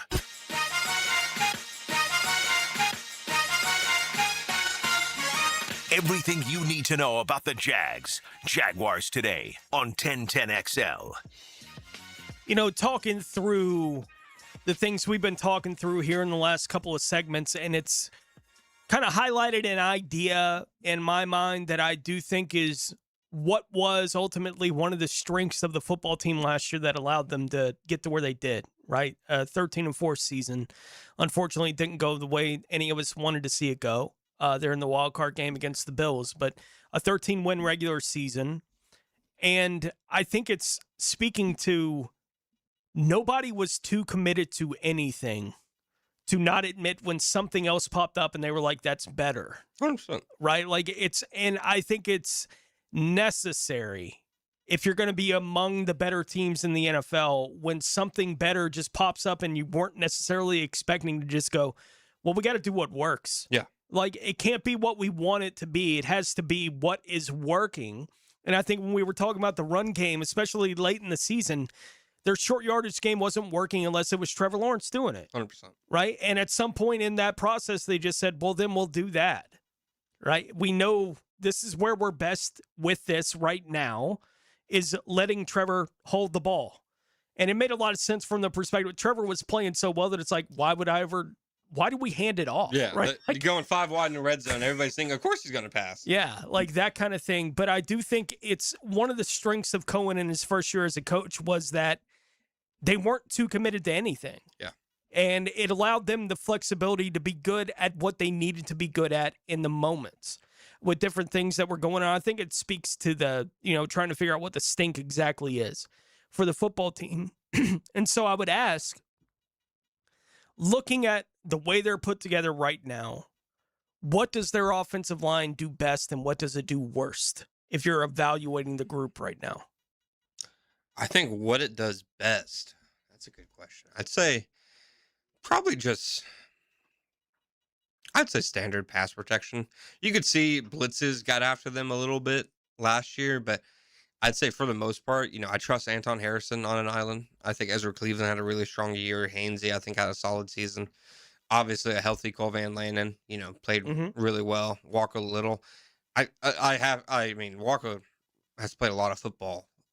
Never until last year has he struggled, in my opinion, the way he did last year. I just do not believe that's who Walker Little is as a player, because all of the past years say that, he's a better player than that. So I'd say pass protection. I'd say what they struggle in. Same thing you noted. I'd say the short yardage, run blocking. One thing I learned very quickly when I started covering the Jaguars was, every week, you try to think of who are the best opponents, on the opposing team, certain sides of the ball that you can ask the head coach about. And very quickly in my first year, I was like, this is about the 10th or 11th week in a row I'm asking about a defensive lineman. Pretty much every team, unless you're basically a complete rebuilding team, has one. Even the Tennessee Titans last year, completely Simmons horrible. Is still a monster. Yeah. Simmons had one of the best defensive tackle seasons in recent history. He had a legit Aaron Donald-like season. So I think regardless, it's those short yard situations and when they have to face those blue chip defensive linemen, because there aren't many weeks where you're going to play a defensive line that I think they're just straight up out talenting. So I think those two things, like you said, the answer to the short yardage last year was Trevor Lawrence and then Bayshal Tootin. And for as effective as Tootin was as their goal line back, and I think he probably got a misconception coming out of college because of his 40. He's much more, has more power to his game. I don't think anybody expected him to be the short yardage answer last season. So I think that's definitely where they have to take a step. All right. I have a homework assignment for you. Oh, let's do it. Before we get ready for the next segment. Let's do it. All right. What I need you to do is put together the list going back to the 2025 season. Who were the 10 best players for the Jaguars last year? Right? Put together your list. If you want to rank them 1 to 10, that's fine. So we'll know who's higher and who's lower on this list. But just put together in your head. You can write it down if you need to. But who were the 10 best players for the Jacksonville Jaguars last season? And I have a couple questions off of that we'll get into as we continue along. You're listening to Jaguars Today on 1010XL. Jaguars Today. From the Renewal by Anderson Custom Windows and Doors Studios of 1010XL. You will tell me what I want to know. You're not getting anything out of me. Who sent you here? The good people of Jacksonville. Who are you? 1010XL. Overheard at the Hard Rock Bet Party. I just got another NBA offer from Hard Rock Bet. A Hard Rock Bet promo at the Hard Rock Bet Party? That is so meta. That's not meta. That's Meta World Peace. Meta. Tell them about Hard Rock Bet. Hard Rock Bet has it all. Live odds for every NBA game, every player prop, same game parlays, you name it. It's the only place I play these days. Okay, now that is meta. Hard Rock Bet. Roll with us. Offered by the Seminole Tribe of Florida. Must be 21 plus and physically present in Florida to wager. Terms and conditions apply. Concerned about your gambling? Call or text 1-833-PLAY-WISE. It's a Weight Loss Wednesday on Jaguars Today. Awaken 180 Weight Loss. Yo, ET here. And you know that on the field, preparation wins championships, right? Well, the same goes for your health. Right here in my side of town in Fleming Island, Encore Research Group is helping locals take charge through cutting-edge research studies. Everything from weight loss to diabetes and hypertension. Their team of local, multi-specialty doctors is focused on advancing medicine and keeping our community healthy. If you want to see if you qualify, check them out at encoredocs.com. Hi, I'm Amber Frangie. By now, you've heard the story. How I heard about how much weight some of my dad's friends at the radio station lost with Awaken 180, so I wanted to try it myself. Well, the truth is, it's really incredible. I just met with my Awaken 180 coach, and I've now lost more than 150 pounds. That is a real number, not an exaggeration. Some of you may think, wow, if she lost that much, how much had she gained? Well, that's a story for another day. But what I can tell you is Awaken 180 has changed my life, and maybe saved my life. I thought I might have been at a point of no return, but with Awaken 180, you never are. There's no medications, no fad diets, just a coach you meet with weekly who you can trust, a meal plan that makes sense and that you'll enjoy. It's honestly a miracle. If you want to lose weight, even if you have a lot of weight to lose like me, Awaken 180 truly is the way to go. If that's where you are, try Awaken 180 today. I'm Frank Frangie, but take it from my kid. If you want to lose weight the right way, call 1-844-346-1800 or visit awaken180weightloss.com. Like to learn how to fly an airplane? Well, you're not alone. High Flying Jacko here, inviting you to listen Sunday morning. We'll start your aviation career with a 60-minute ride on the airwaves of 1010XL. The High Flying Show, Sunday at 9 on 1010XL. My Gate Rewards members, this deal is just for you. Right now, grab any two 12-ounce Red Bulls and get two of your favorite roller grill items for just $1. When you need a boost, Gates got you. See store for details. Hey, Jacksonville, David Garrard here. If you want a street-legal golf cart that's built with quality and style, check out Dynamic Drives and Designs in Jacks Beach. They have new, used, and fully customized carts from the top brands like Atlas, Dodge, and Pilot Car. Every cart gets a complete expert inspection, so you know it's ready to hit the road. Their team can help you design the perfect custom cart that fits your style and needs. For your custom golf cart, visit dynamicdrivesdesign.com today and see your perfect ride. Today's restaurant of the day is Flame Broiler, the Rice Bowl King. It's White Meat Wednesday, so get the Flame Broiler for $2 off a white regular meat chicken bowl or plate. Available in-store only today at any of the 5 Flame Broiler locations. Hi, I'm Sean Monahan from Monahan Jewelers in Atlantic Beach. Since 1977, we've been Jacksonville's local family jeweler with a beautiful selection of fine jewelry and certified diamonds. But we're also Jacksonville's leading buyer of gold, silver, and diamonds from the public. Gold has recently hit an all-time high at over $5,000 per ounce, and silver is over $100 per ounce. Pay bills, buy something fun. Now is the time to sell your gold and silver for cash and get top dollar, or trade it in for a new piece and get even more at Monahan Jewelers in Atlantic Beach. Got a dent or a scratch that needs fixing? San Jose Collision in Mandarin offers expert auto body repair and works with all insurance. Family owned and locally trusted. San Jose Collision in Mandarin. Need protection? Call Craig and Christine Kaprosky at Goosehead Insurance. The Kaproskys are a husband-wife team committed to finding you the right coverage at the right price in just a few short minutes. For home, auto, flood, or specialty insurance, Craig and Christine Kaprosky are the answer. Craig.Kaprosky at Goosehead.com. 1010XL, presented by Farah and Farah, exclusive injury law firm of the Jacksonville Jaguars. Still present, ready. Farah doesn't flinch.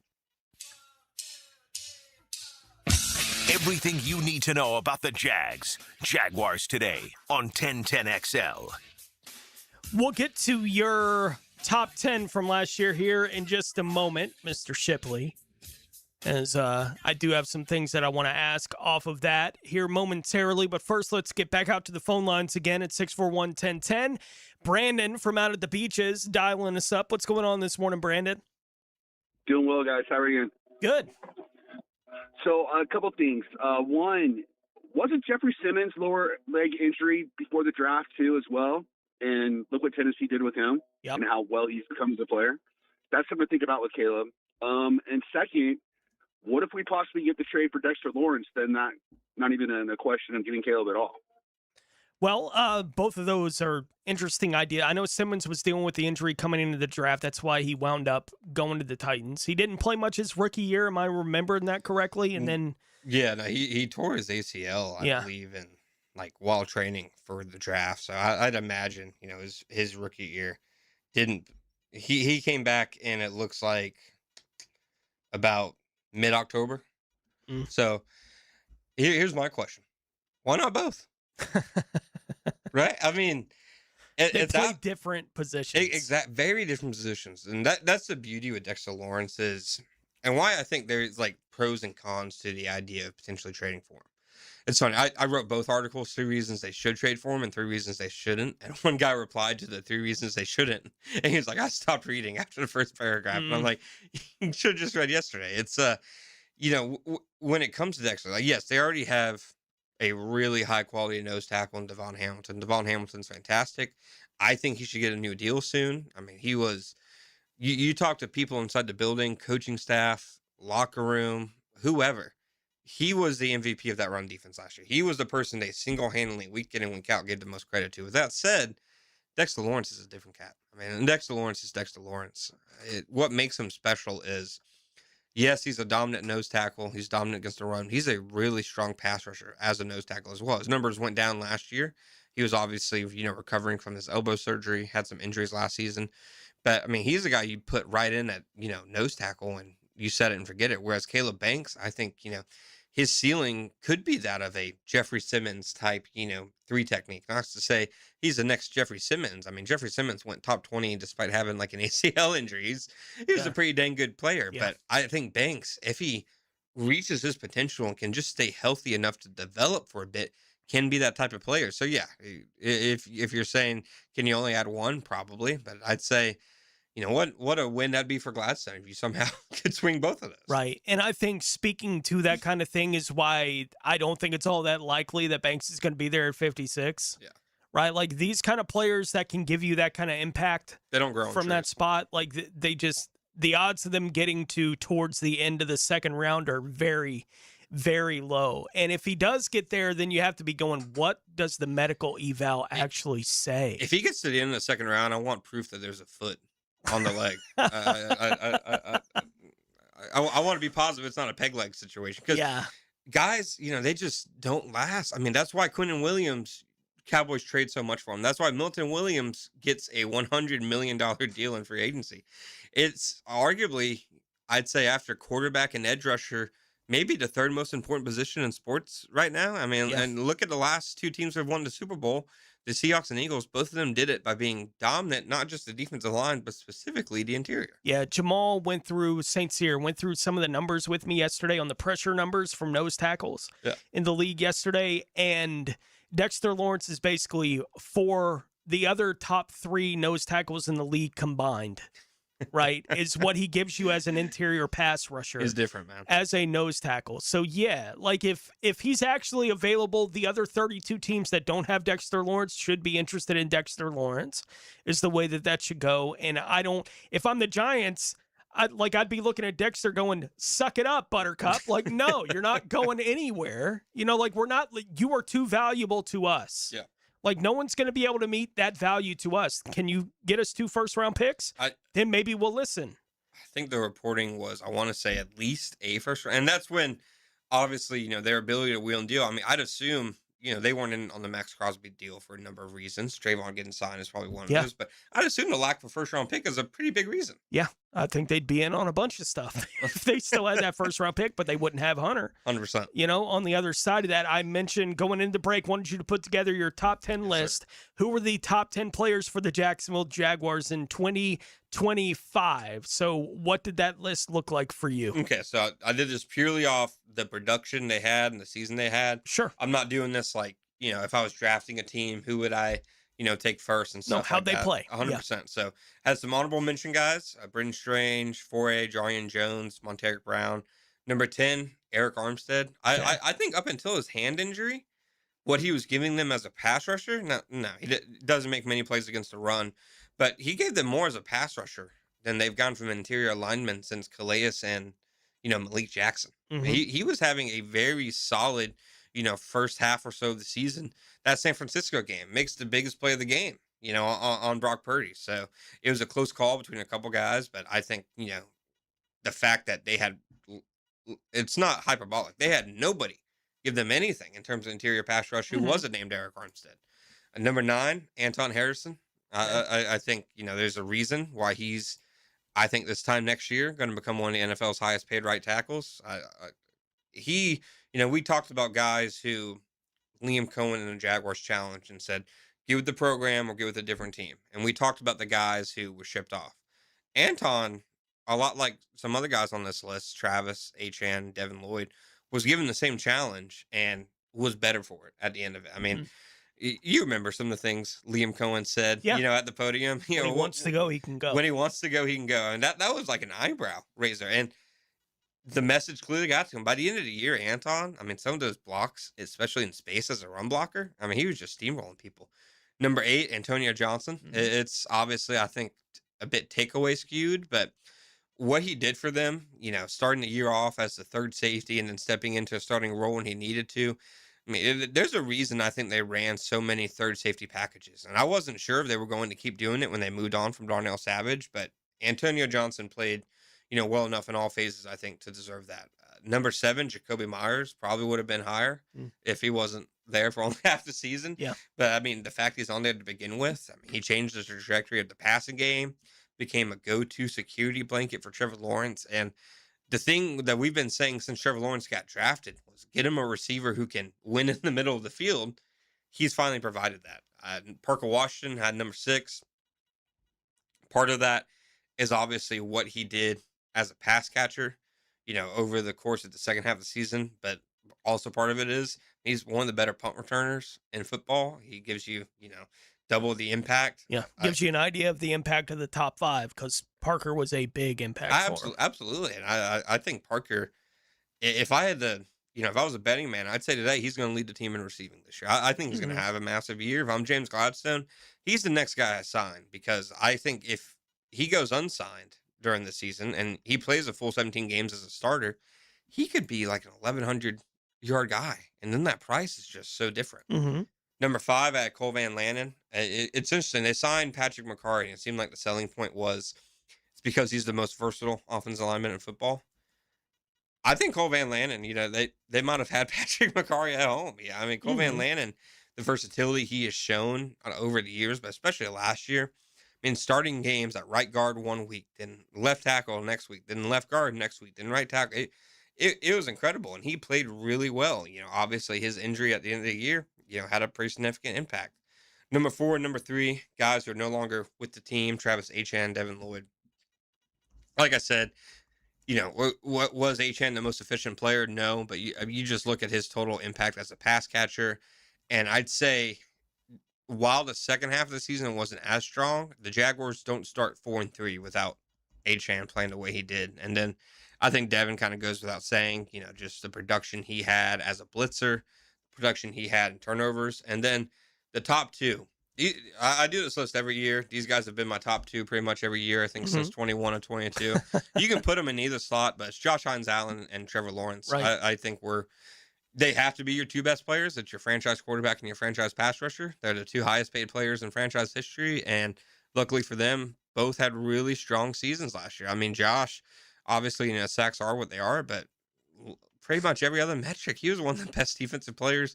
I'm not talking best defensive ends. He was one of the best defensive players in football last season. Right. So I think those are their 2 cornerstone guys. And obviously, you had some guys like Lloyd and Achane leave, but other young guys on here I think you can build around: Parker Washington, Anton Harrison, potentially Antonio Johnson. I think there's a lot of whatever exciting Travis Hunter's going to be. That's right. Didn't even consider. Right. And so I wanted to ask you a couple of questions off that. Obviously, I think Trevor Lawrence and Josh Hines-Allen will be 2 of the guys on this list that I'm going to ask you about, considering they've been on this list for you for a while now. If you're projecting to the end of 2026, who do you expect at this moment, if you're putting together this list, who do you expect beyond Trevor Lawrence and Josh Hines-Allen to be the top 5 players for the football team? And maybe even from a different angle of it, who do they need to be their top 5 players the most in your mind as we're going into the season right now? I think Trayvon off the bat. Obviously the investment they put in him, but the team just looks so much different when you have 2 high-quality producing edge rushers. Sure. I mean, we've seen how much him and Josh Hines-Allen have benefited from one another. I mean, he's normally in the top 5 or so of the list. Obviously, last year injuries. I think Travis Hunter. I think you need to see immediate, return on that investment. I'm not saying if Travis Hunter if he's not like a top 10 cornerback at the end of this year, then what a terrible pick. Nothing like that. But I think that you made the investment. He has the talent. Everybody, I think, is in pretty clear agreement that had he not gotten hurt last year, he probably would have done some pretty special things over the second half of the season, one way or another. I think, they need him to be that guy. Not just because of the trade, because on defense. It's a roll of the dice to an extent because he played more snaps on offense and defense last year, but they're going to ask him to be the number 1 corner, pretty much right out of the gate. So I think he's up there. And then as for the 5th one, man, that's tough. I'll go between the 2 Penn State guys. I'll go Brendan Strange. Okay. I think just because how important he is to the entire offensive operation. Like, he is such a strong blocker. He's such a versatile blocker. They can use him as an inline tight end. They can use him as a guy they put in motion. They can use him as an H-back, use him for split zone stuff. Like we saw last year, he can block defensive ends. He can block in space. He can block line. There's really nothing he can't do as a blocker. And then as a pass catcher, he's significantly better as a pass catcher than I thought he was going to develop into after Penn State. I thought he was going to be mostly a blocker out of Penn State, get a few yards after the catch plays from him a year. I mean, he's gotten better as a route runner. He can win at all 3 levels of the field. He has strong hands. He wins after the catch. I think he's a complete tight end, and I think by the end of the year, people are talking about him as one of the, I'd say, 3 to 4 better tight ends in the AFC in general. I have one more question along these lines that I want to ask you, and I will here in the next segment. Also, we got to take a look around the rest of the National Football League before we put a bow on this edition of Jaguars Today. John Shipley in studio with us today for a Wednesday edition of Jaguars Today here on 1010 XL. Jaguars Today. You're at the home of the Jaguars in the Renewal by Anderson Custom Windows and Doors Studios. Superior products, exceptional service. Sports sounds better on radio. I love it. I love it.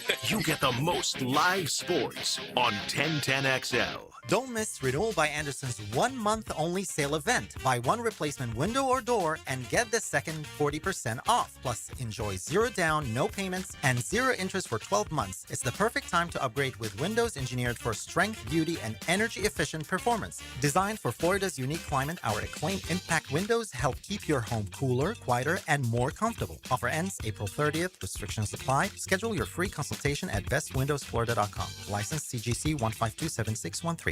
Get ready for spring turkey season at Green Acres Sporting Goods. Find shotguns trusted in the field from Browning, Beretta, and Benelli. Plus, the newest bows are ready to test shoot from Hoyt and Matthews. For over 55 years, Green Acres Sporting Goods has helped Northeast Florida hunters gear up with confidence. Stop by Green Acres today at the corner of Normandy and Hammond Boulevard or shop online anytime at greenacresporting.com. Hey, it's Brent with Arcosa Crushed Concrete.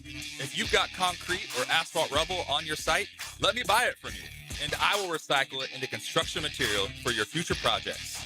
Arcosa Crushed Concrete. Get paid for what you don't need. You know what homeowners in Northeast Florida don't want to deal with? 3 phone calls in the same week. One because the drain won't drain, one because the septic system is acting up, and one because the AC decided summer vacation started early. That's why homeowners keep one number saved in their phone: Duck Rooter Plumbing, Septic, and Air Conditioning. Clogged pipes, septic problem, AC blowing warm air. One call brings the right team to your door. Plumbing, septic, air conditioning, all handled by one trusted crew. Call 904-862-6769 or duckduckrooter.com. It's Guggen time. You and a partner have a chance to play in this year's Coastal Equipment Guggen Open, April 27th at the Golf Club of Southampton. Text Guggen to 641-1010 to the text line designed by Lifetime Enclosures. Enjoy a cigar from Tobacco Cove. Check out the topdressing.com super vehicle. Get some great gold swag from liveforevergolf.com. Enjoy a Chick-fil-A breakfast and lunch from Dandy Foods, thanks to Ahead Digital Transformation and McHugh Health and Wellness. Beat the spring cleaning rush and call Zero Res. Hey, Hicken here. Step into a fresher, cleaner home this spring with Zero Res. You might think because you mop off and your floors are clean, but they're actually collecting dirt not obvious to the eye. After a while, the hardwood or tile or LVP looks dull. This is where Zero Res can help. This month, 20% off all hard floor cleaning. 3 rooms of carpet clean starting at just $135. Call 287-5727 or go online at zeroresjacksonville.com. Make sure to ask for the 1010XL special. Zero Res. Mark Watson with Hardball Creative, here to share with you an actual client review. Dude, these shirts are sick. Check out the shirts and other sick promo items at hardballcreative.com. Hardball Creative. Hardball does it all. Looking for an exciting, fun-filled evening the whole group can enjoy? Welcome to indoor football. Welcome to the Jacksonville Sharks. Discover the thrill of the indoor league. Fast-paced, action-packed, and it's family fun.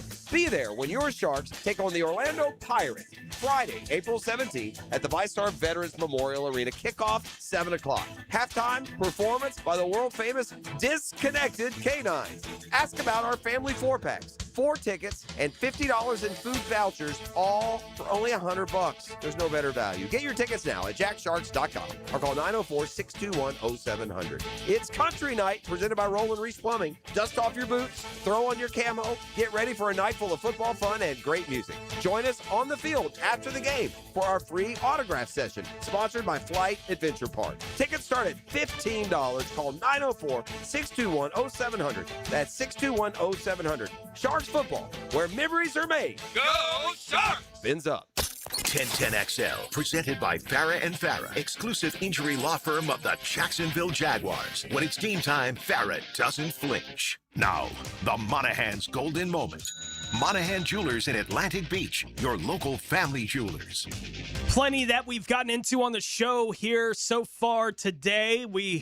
We know, and I knew it's kind of what inspired me to ask the question of the day the way that I did with Shipley coming in. I know I've heard you say before that you think you'd tear your Achilles running the pickup. Yeah. Caleb Banks was going to be available of the Jaguars there at number 56. We were just talking about some of the list of the top 10 from last year who we expect to be on or need to be on the top 5 list once we get to the end of this season. And so one more question I wanted to kind of ask you in this regard and combining it with the draft here in a couple of weeks.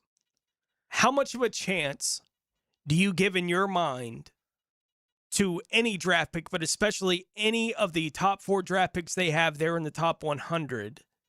How high on that list coming out of next season do you think someone could be? Do you think there's any chance that they would draft a guy at a position that would allow them to be a top 10 player on that kind of list coming out of their rookie season? Man, it's tough just because they're returning so many starters. And that's not to say there aren't, like, this isn't a 2023 offseason situation where they're just straight up being like, hey, we're not really going to push guys in general. Right. Guys will still be pushed, I think, but I think a lot of it will be development from the guys they drafted the year before.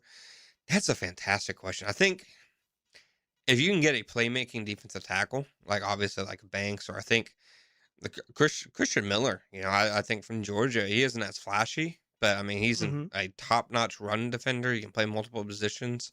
I don't know if you saw the NFL Network interview with him, that, they were interviewing him live as Trayvon Walker got paid.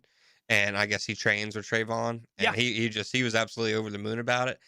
I think he'd be a guy who you can maybe put up there, but otherwise because you're thinking of the spots. I don't think there's a rookie edge who can be, because the snaps won't be there. Right. I don't think there's a receiver that can be. Obviously, quarterback and running back aren't in the equation. I don't think a linebacker would be. They'd have to be in the top 100. So I think this rookie class is important because look at their rookies from last year. I mean, even guys who didn't start, Tuden played a big role. LaQuinn Allen played a big role. Jonah Monheim was important. Rayon Lane was important. So on and so forth. I mean, Danny Strigow and BJ Green. So I think the rookies will be important, but top 10 important. No, I'm gonna lean towards I don't really see a spot for that right now, just because they have so many of those spots I think are already going to be filled. Who do you think, talking about those couple of young edge guys, and I've talked about it before with the Strigo and Green thing, and I think the odds of one of them having a second contract in the NFL is pretty low. Generally, with undrafted guys, that's the way that it works. The odds of one of them getting to a second NFL contract are generally low, although they both could. But I think from a Jaguars need perspective, the odds of either of them developing into the third or fourth edge, any better than that would be a bit of a surprise. But if you were going to pick one of those guys as the guy who would stick more long-term, I'm talking like not just going into 2026, but more long-term as even if they're never above, say, the fourth edge, for your football team, who do you, looking at those prospects, thinks has a better chance to do that kind of thing? Yeah, it's tough because I think both are talented. Like, they were really solid finds, by the Jaguar scouting staff. You noticed them during training camp. You noticed them during preseason, which is the first thing you want to see, especially from undrafted guys. I think they're very different players. BJ Green, he has such a good first step. It's a really unique kind of build for a defensive end. He's kind of build like Geodude. He's a shorter guy. He doesn't really have the longest arms, but he's just so explosive, so violent. That Justin Herbert sack that got stolen from him. Yep. But Danny Strigo, I think, is kind of, you look at what Anthony Campanile likes at the defensive end position. I think Strigo brings you a lot of it. He was a really, really strong run defender last year. Really high motor, can win with power as a pass rusher, can, be helpful on the stunts and blitzes because he's comfortable looping inside. I'd say, I don't think it's a non-possibility that Strigo enters the season as the third defensive end, honestly. He had strong flashes last year. The defense got better when they started playing him more. So I think if you're the Jaguars, you're probably thinking, give this guy another, an actual offseason, in the weight room, whatever, and he can probably be even better next year. So I expect him to take an edge with the top 100 pick, but it wouldn't surprise me if Danny Strigo is the number 3 guy to start the year. Do you have a short list of the edge guys that are in that kind of top 100 range that you like the most? Doesn't have to be at 56, but just at some point, kind of the short list of guys that are in your mind as we get to the second and third round for the Jags? Yeah, Gabe Yakis, out of Illinois, I think probably fits them better than maybe any other edge kind of in this whole draft. I spoke with somebody, in the scouting community who kind of compared him to Zadarius Smith. As somebody who he can win with power. He obviously has a high motor. He was a captain of Illinois, a 4-year starter. The Cons are obviously big Illinois, supporters. I think he would make a ton of sense for them. If he's there. I don't expect guys like Zion Young to be there. Derek Moore from Michigan. I'm not sure how much Anthony Campanile values, and the kind of same thing goes with R. Mason Thomas out of Oklahoma. I'm not sure what kind of value they put on like a fastball pass rusher, who really, they're kind of a designated pass rusher and they're not giving you a ton against the run. Obviously, BJ Green made the roster, but BJ Green, he clearly had more of a role as a situational pass rusher than anything. So outside of Jackus, I think Danny Dennis Sutton from Penn State, a guy who has a lot of production, a lot of games under his belt. If anything, he's going to be able to set the edge at the NFL level and then at least win with some power. So I'd say him and right now, Jackus from Illinois are the 2 guys who I think would be, sensible, smart options for the Jaguars to look at edge. Makes sense. Talking about some of the player comparisons as you just did, ESPN just put up an article where they were looking at, I think it was 16 of the prospects coming into this year's draft and giving them a player comp. One of them caught my eye. I'll go into that here in just a moment. But before we get to that, let's take a look around the rest of the National Football League. Now, gems around the NFL. Brought to you by Beach's Jewelry and Pawn in Jax Beach. Houston is sending a 2027 sixth-round pick to the New England Patriots for linebacker Marte Mapu and a 2027 seventh-round pick coming back the other way. Atlanta tight end Kyle Pitts has signed his franchise tag and reported for the start of the team's offseason yesterday. Miami running back Devon Achane did not report for the start of the Dolphins' voluntary portion of the offseason as he is working still to get a new deal done there in Miami. And Indiana quarterback talking about the draft, Fernando Mendoza, who is expected to be the first pick in this year's draft, is not expected to attend the event, choosing instead to hang out with his family in Miami, according to Adam Schefter. Apparently, he doesn't want the commissioner hug as he crosses the stage to begin his NFL career. So Mendoza going to stay home. I don't blame him. Like, for a moment that big, if you want to do it with all the family and friends, yeah, like it's cool. Like we'll throw our own parade. You know, like we don't have to do it on the stage there. If you want to do it on the stage, it's cool. Yeah, but 100%. yeah, like if you choose to do it your own way, do it your own way. I do love to see, like, especially when the offensive tackles and defense tackles get picked, who just completely dwarf Goodell and just completely lose all inhibition. Yeah. Well, we know this won't happen this year. There will not be a player that is as excited and excitable crossing the stage as Travis Hunter was last year. Oh, yeah. That dude he is a one-man party.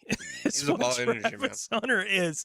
So there won't be anything like that crossing the stage, and obviously odds are very high. No one's going to be crossing the stage to put on a Jaguars jersey this year in the first round. We don't think so, of the NFL draft. At least not expected to happen. I mentioned there is one player comp on ESPN that I at least wanted to point out and question, what do I do with this, right? As someone trying to get ready for the NFL draft, we'll put a bow on this edition of Jaguars Today here on 1010XL. Jaguars Today. From the Renewal by Anderson Custom Windows and Doors Studios of 1010XL. Streaming live from the XL Digital Studios. Polished by Harbor Dental Care, the locally owned smile restoration experts. Some auto shops call it an inspection and flag any little thing. That's called a wallet flush. At AA Automotive, they don't play that game. They fix only what needs fixing. AA Automotive on Richard Street. Boring name, awesome service, and no wallet flush. It's a Weight Loss Wednesday on Jaguars Today. Awaken 180 Weight Loss, your long-term solution for weight loss. Longer days, warmer nights, and a backyard that brings everyone together. Spring and summer in Florida means pool days, backyard barbecues, and night swims under the stars. Pick it here. For nearly 50 years, Surfside Pools have been creating the backdrops for life's best memories. From weekly service and repairs to remodels, commercial maintenance, and new pool construction, Surfside does it all. Ready to float happy? SurfsidePools.net or call 904-246-2666. Surfside Pools. Summer starts here. License number CPC 044080. Hello, this is Father Nicholas Lowe, and I want to talk to you about not being afraid of the crosses of life. Life can be difficult. Maybe today you're carrying a cross of worry or stress. Let me encourage you to remember that when Christ got on the big cross at Golgotha, he destroyed all the little crosses that we face in our life. He set us free from fear, worry, and anxiety. Our job is not to be carried by the cross, but to be carried by our faith. For more inspiration, log on to stjohnthedivine.com. Hey, David again with Royal Pest Services. Termites, chinch bugs, roaches. It's their time of year to shine. Preventative maintenance is a heck of a lot cheaper than treating an active infestation. Visit RoyalPestServices.com to schedule your free estimate. Credit card interest rates are now over 29%. Most people are only making the minimum payments, so they're getting nowhere. Hey, Prosser here, but here's what many homeowners don't realize. Using the equity in your home, you can easily access hundreds of thousands in cash. With Loan Pronto's Rapid Equity Loan, you can pay off your credit card, your existing HELOC, your car loans, or get money for that home improvement project. One client just got $100,000 approved and saved over $1,500 a month. Here's the best part. With Loan Pronto, you can do it all from your phone. With zero out-of-pocket, no hard credit pull up front, no appraisal, no long drawn-out bank process, and no touching your first mortgage. Rates are at a near 3-year low. Act now. Go to loanpronto.com. See how much you can get in about 60 seconds. Loan Pronto, 2,800 5-star Google reviews. Call 904-999-1508 or go to loanpronto.com. Equal housing lender, NMLS 1661781, NMLSconsumeraccess.org. Indeed presents hires you can't afford to get wrong, like a staff accountant at the height of tax season. Congrats. Looks like the company owes, $50 in taxes. How about that? That seems low. Why only 50? Why do you care so much? It's not your money. This is a job for Sponsored Jobs. This is what happens when you don't sponsor your job on Indeed. Next time, get matched with quality candidates with Indeed Sponsored Jobs. Visit Indeed.com/hire now and sponsor your job today. Hey, it's Matt Hayes. Tell me if this is you, because it's definitely me. I go to bed thinking, tomorrow morning, I'm going to wake up early, jump in that ice bath I just bought, have a good breakfast, go for a morning walk, and order a veggie for my side instead of fries. Then the morning arrives. I press snooze, skip everything else I planned because I'll do it tomorrow. But that's the Awaken 180 difference. Tomorrow is today. It's so easy. You want to do it. Your coach will be there to help you do it. You won't want to let her down. Accountability, ease, feeling great. That's the Awaken 180 difference. Now you can download an app, Google a weight loss plan, or buy the latest gadget. But who actually helps you follow through when you couldn't do it before? I lost 40 pounds with Awaken 180, and it was easy. No meds. I couldn't lose 5 pounds in a month on my own. Awaken 180 works, and it continues to work because it's set up to not let you fail. Succeed like we did at awaken180weightloss.com.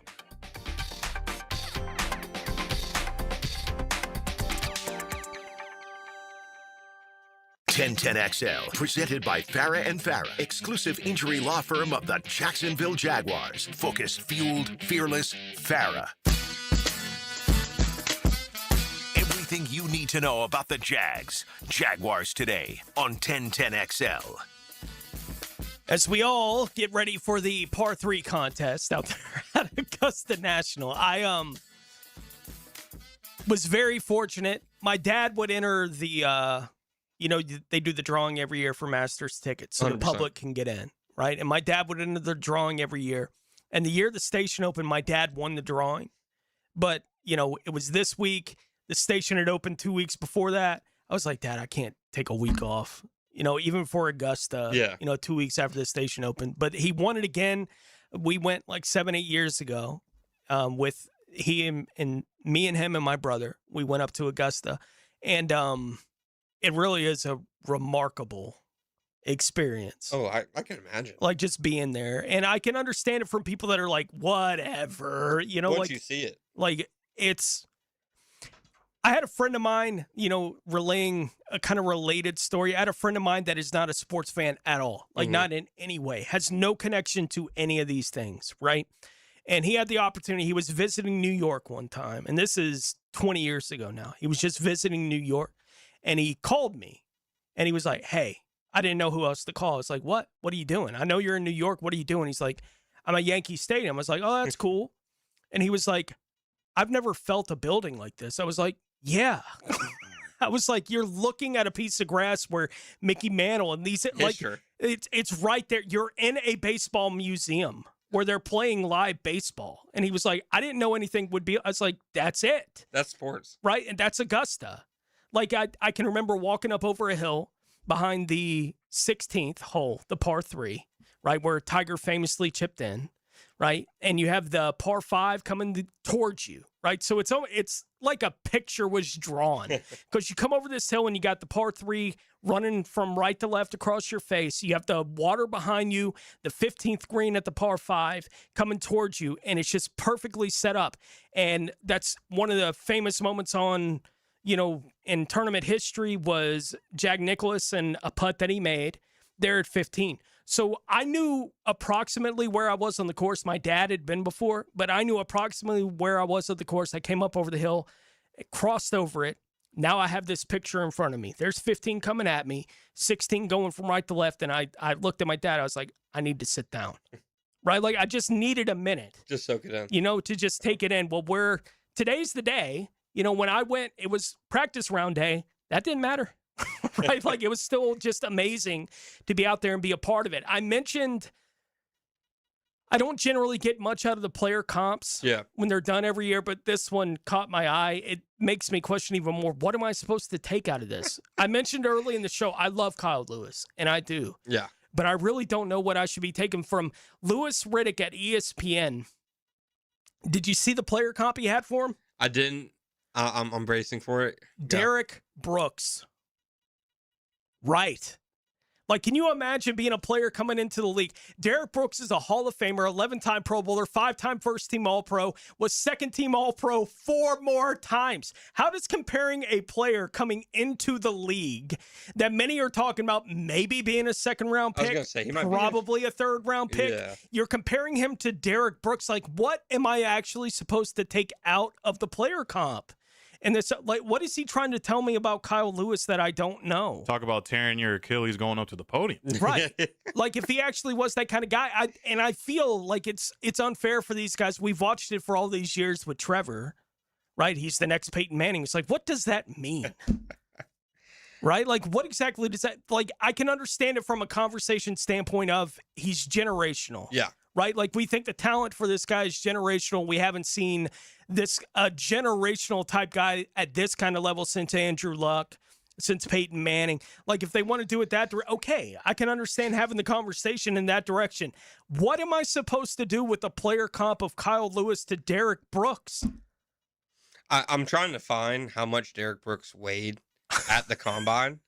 Because Kyle Lewis weighs 220 pounds. Right. There are some people who think Kyle Lewis might be like a slot player at the next level. And Like, he's a tweener guy. yeah, and I love him. I think he's super fun to watch, but I think there's been one linebacker who's ever been compared to Derek Brooks, and it worked out, and that was I don't know if you saw it when Levante David retired last week. Somebody posted a clip of Kuiper from the draft he was taking, being like, he reminds me a lot of Derek Brooks, blah, blah, blah. And then he ends up recording the same amount of tackles as Derek Brooks did in his career for the same exact team. Mm-hmm. That was a great home run call. This one, former interviewee for Jaguars general manager role, Louis Riddick, by the way.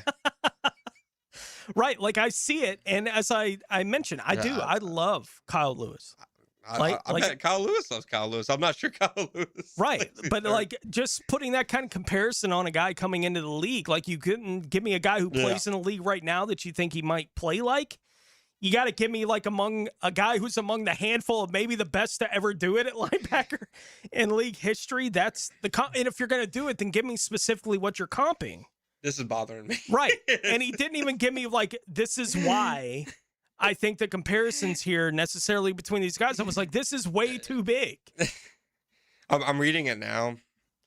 He's going on he says he'll be an all-pro in due time. That is I like him.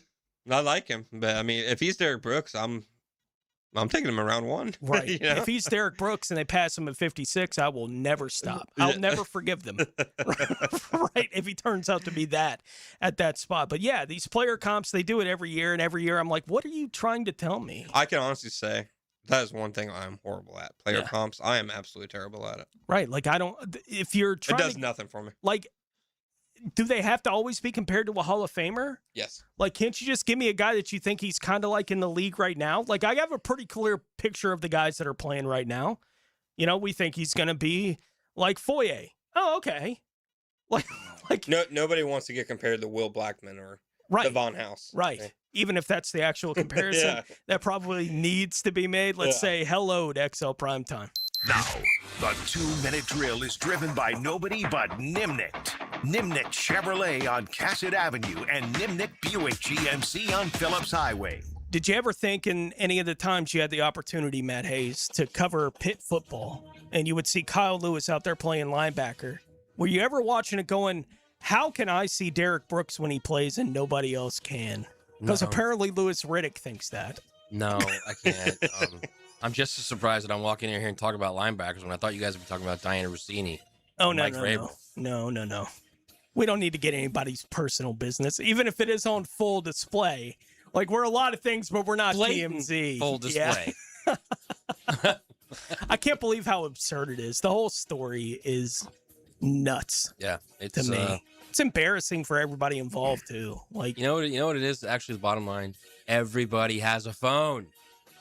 Why don't people understand that? Everyone has a phone. Well, you know, it's been a truism for a long time. People maybe don't take this lesson to heart, but they should. You don't get away with anything. In the long run, you don't get away with anything. Somebody knows. Someone's keeping a record of everything that's going on. Amen to that, brother. And none of it's in the dark, man. The light will shine on all of it. Now let's get back to Jacob Rodriguez. Yeah. What do you got coming up today on Prime We're Time? going to talk, obviously, a lot of draft stuff. Got Brett McMurphy coming on at 1. He's going to talk about how the Big Ten is quickly in the passing lane on the SEC right now. Oh. In all sports, not just football. Well, Vanderbilt, we're doing what we can. You guys are. We got our first 5-star recruit in program history. It happens to be a quarterback. It's exciting, by the way. Dude, you're telling me. Right? This is very rare territory for Vanderbilt fans to have this kind of thing to be excited. We'll be listening to Prime Time. There we go. That'll do it for us today on the program. I'll try to find a way to maybe we can come up with our own player comps that make more sense for some of these guys. I think I've compared like 20 defensive ends to Trayvon Walker in my life. Hey, is this guy big? Playing around? There you go. That's right. More or less. All right, if you're going to give me traits and say this is what I see, the traits are comparable, that makes sense to me. I got one, actually. Sky Bell, the UConn receiver. Okay. Parker Washington. Okay. Reminds me a lot of Parker. That but I've seen gives you an idea. Yeah. At least of that creates a picture in my head of what he might be as a player. And I think sometimes it's more important to compare them, like compare roles and usage as opposed to maybe exact skill set. Because, I mean, there's so many different levels to it. That's at least functional. You'd like to think so, right? As guys are coming into the league. John, appreciate it, man. Thank you. Had fun doing the show. We'll probably do it 1 or 2 more times here over the course of the next couple of weeks as we get ready for the NFL draft. Man, we're just, 15 days away from the first round. It's wild. Hearing from Jimmy Gladstone and Liam Cohen tomorrow. Yep, they'll be speaking tomorrow, and they'll be feeding the local media a little bit of lunch. It's a smart play. If you bring them in and tell them no lunch, and that's when you really get grilled. Yeah, So no it's a doubt smart about play. it. That'll do it for us here on a Wednesday edition of Jaguars Today. Mike DeRocco will join me for the show tomorrow before he heads over to the draft luncheon. So for John Shipley, for RJ Saunders, for an on assignment Mike Dempsey, I'm Tony Smith. We'll be back in 22 hours with more Jaguars Today. XL Primetime is coming up.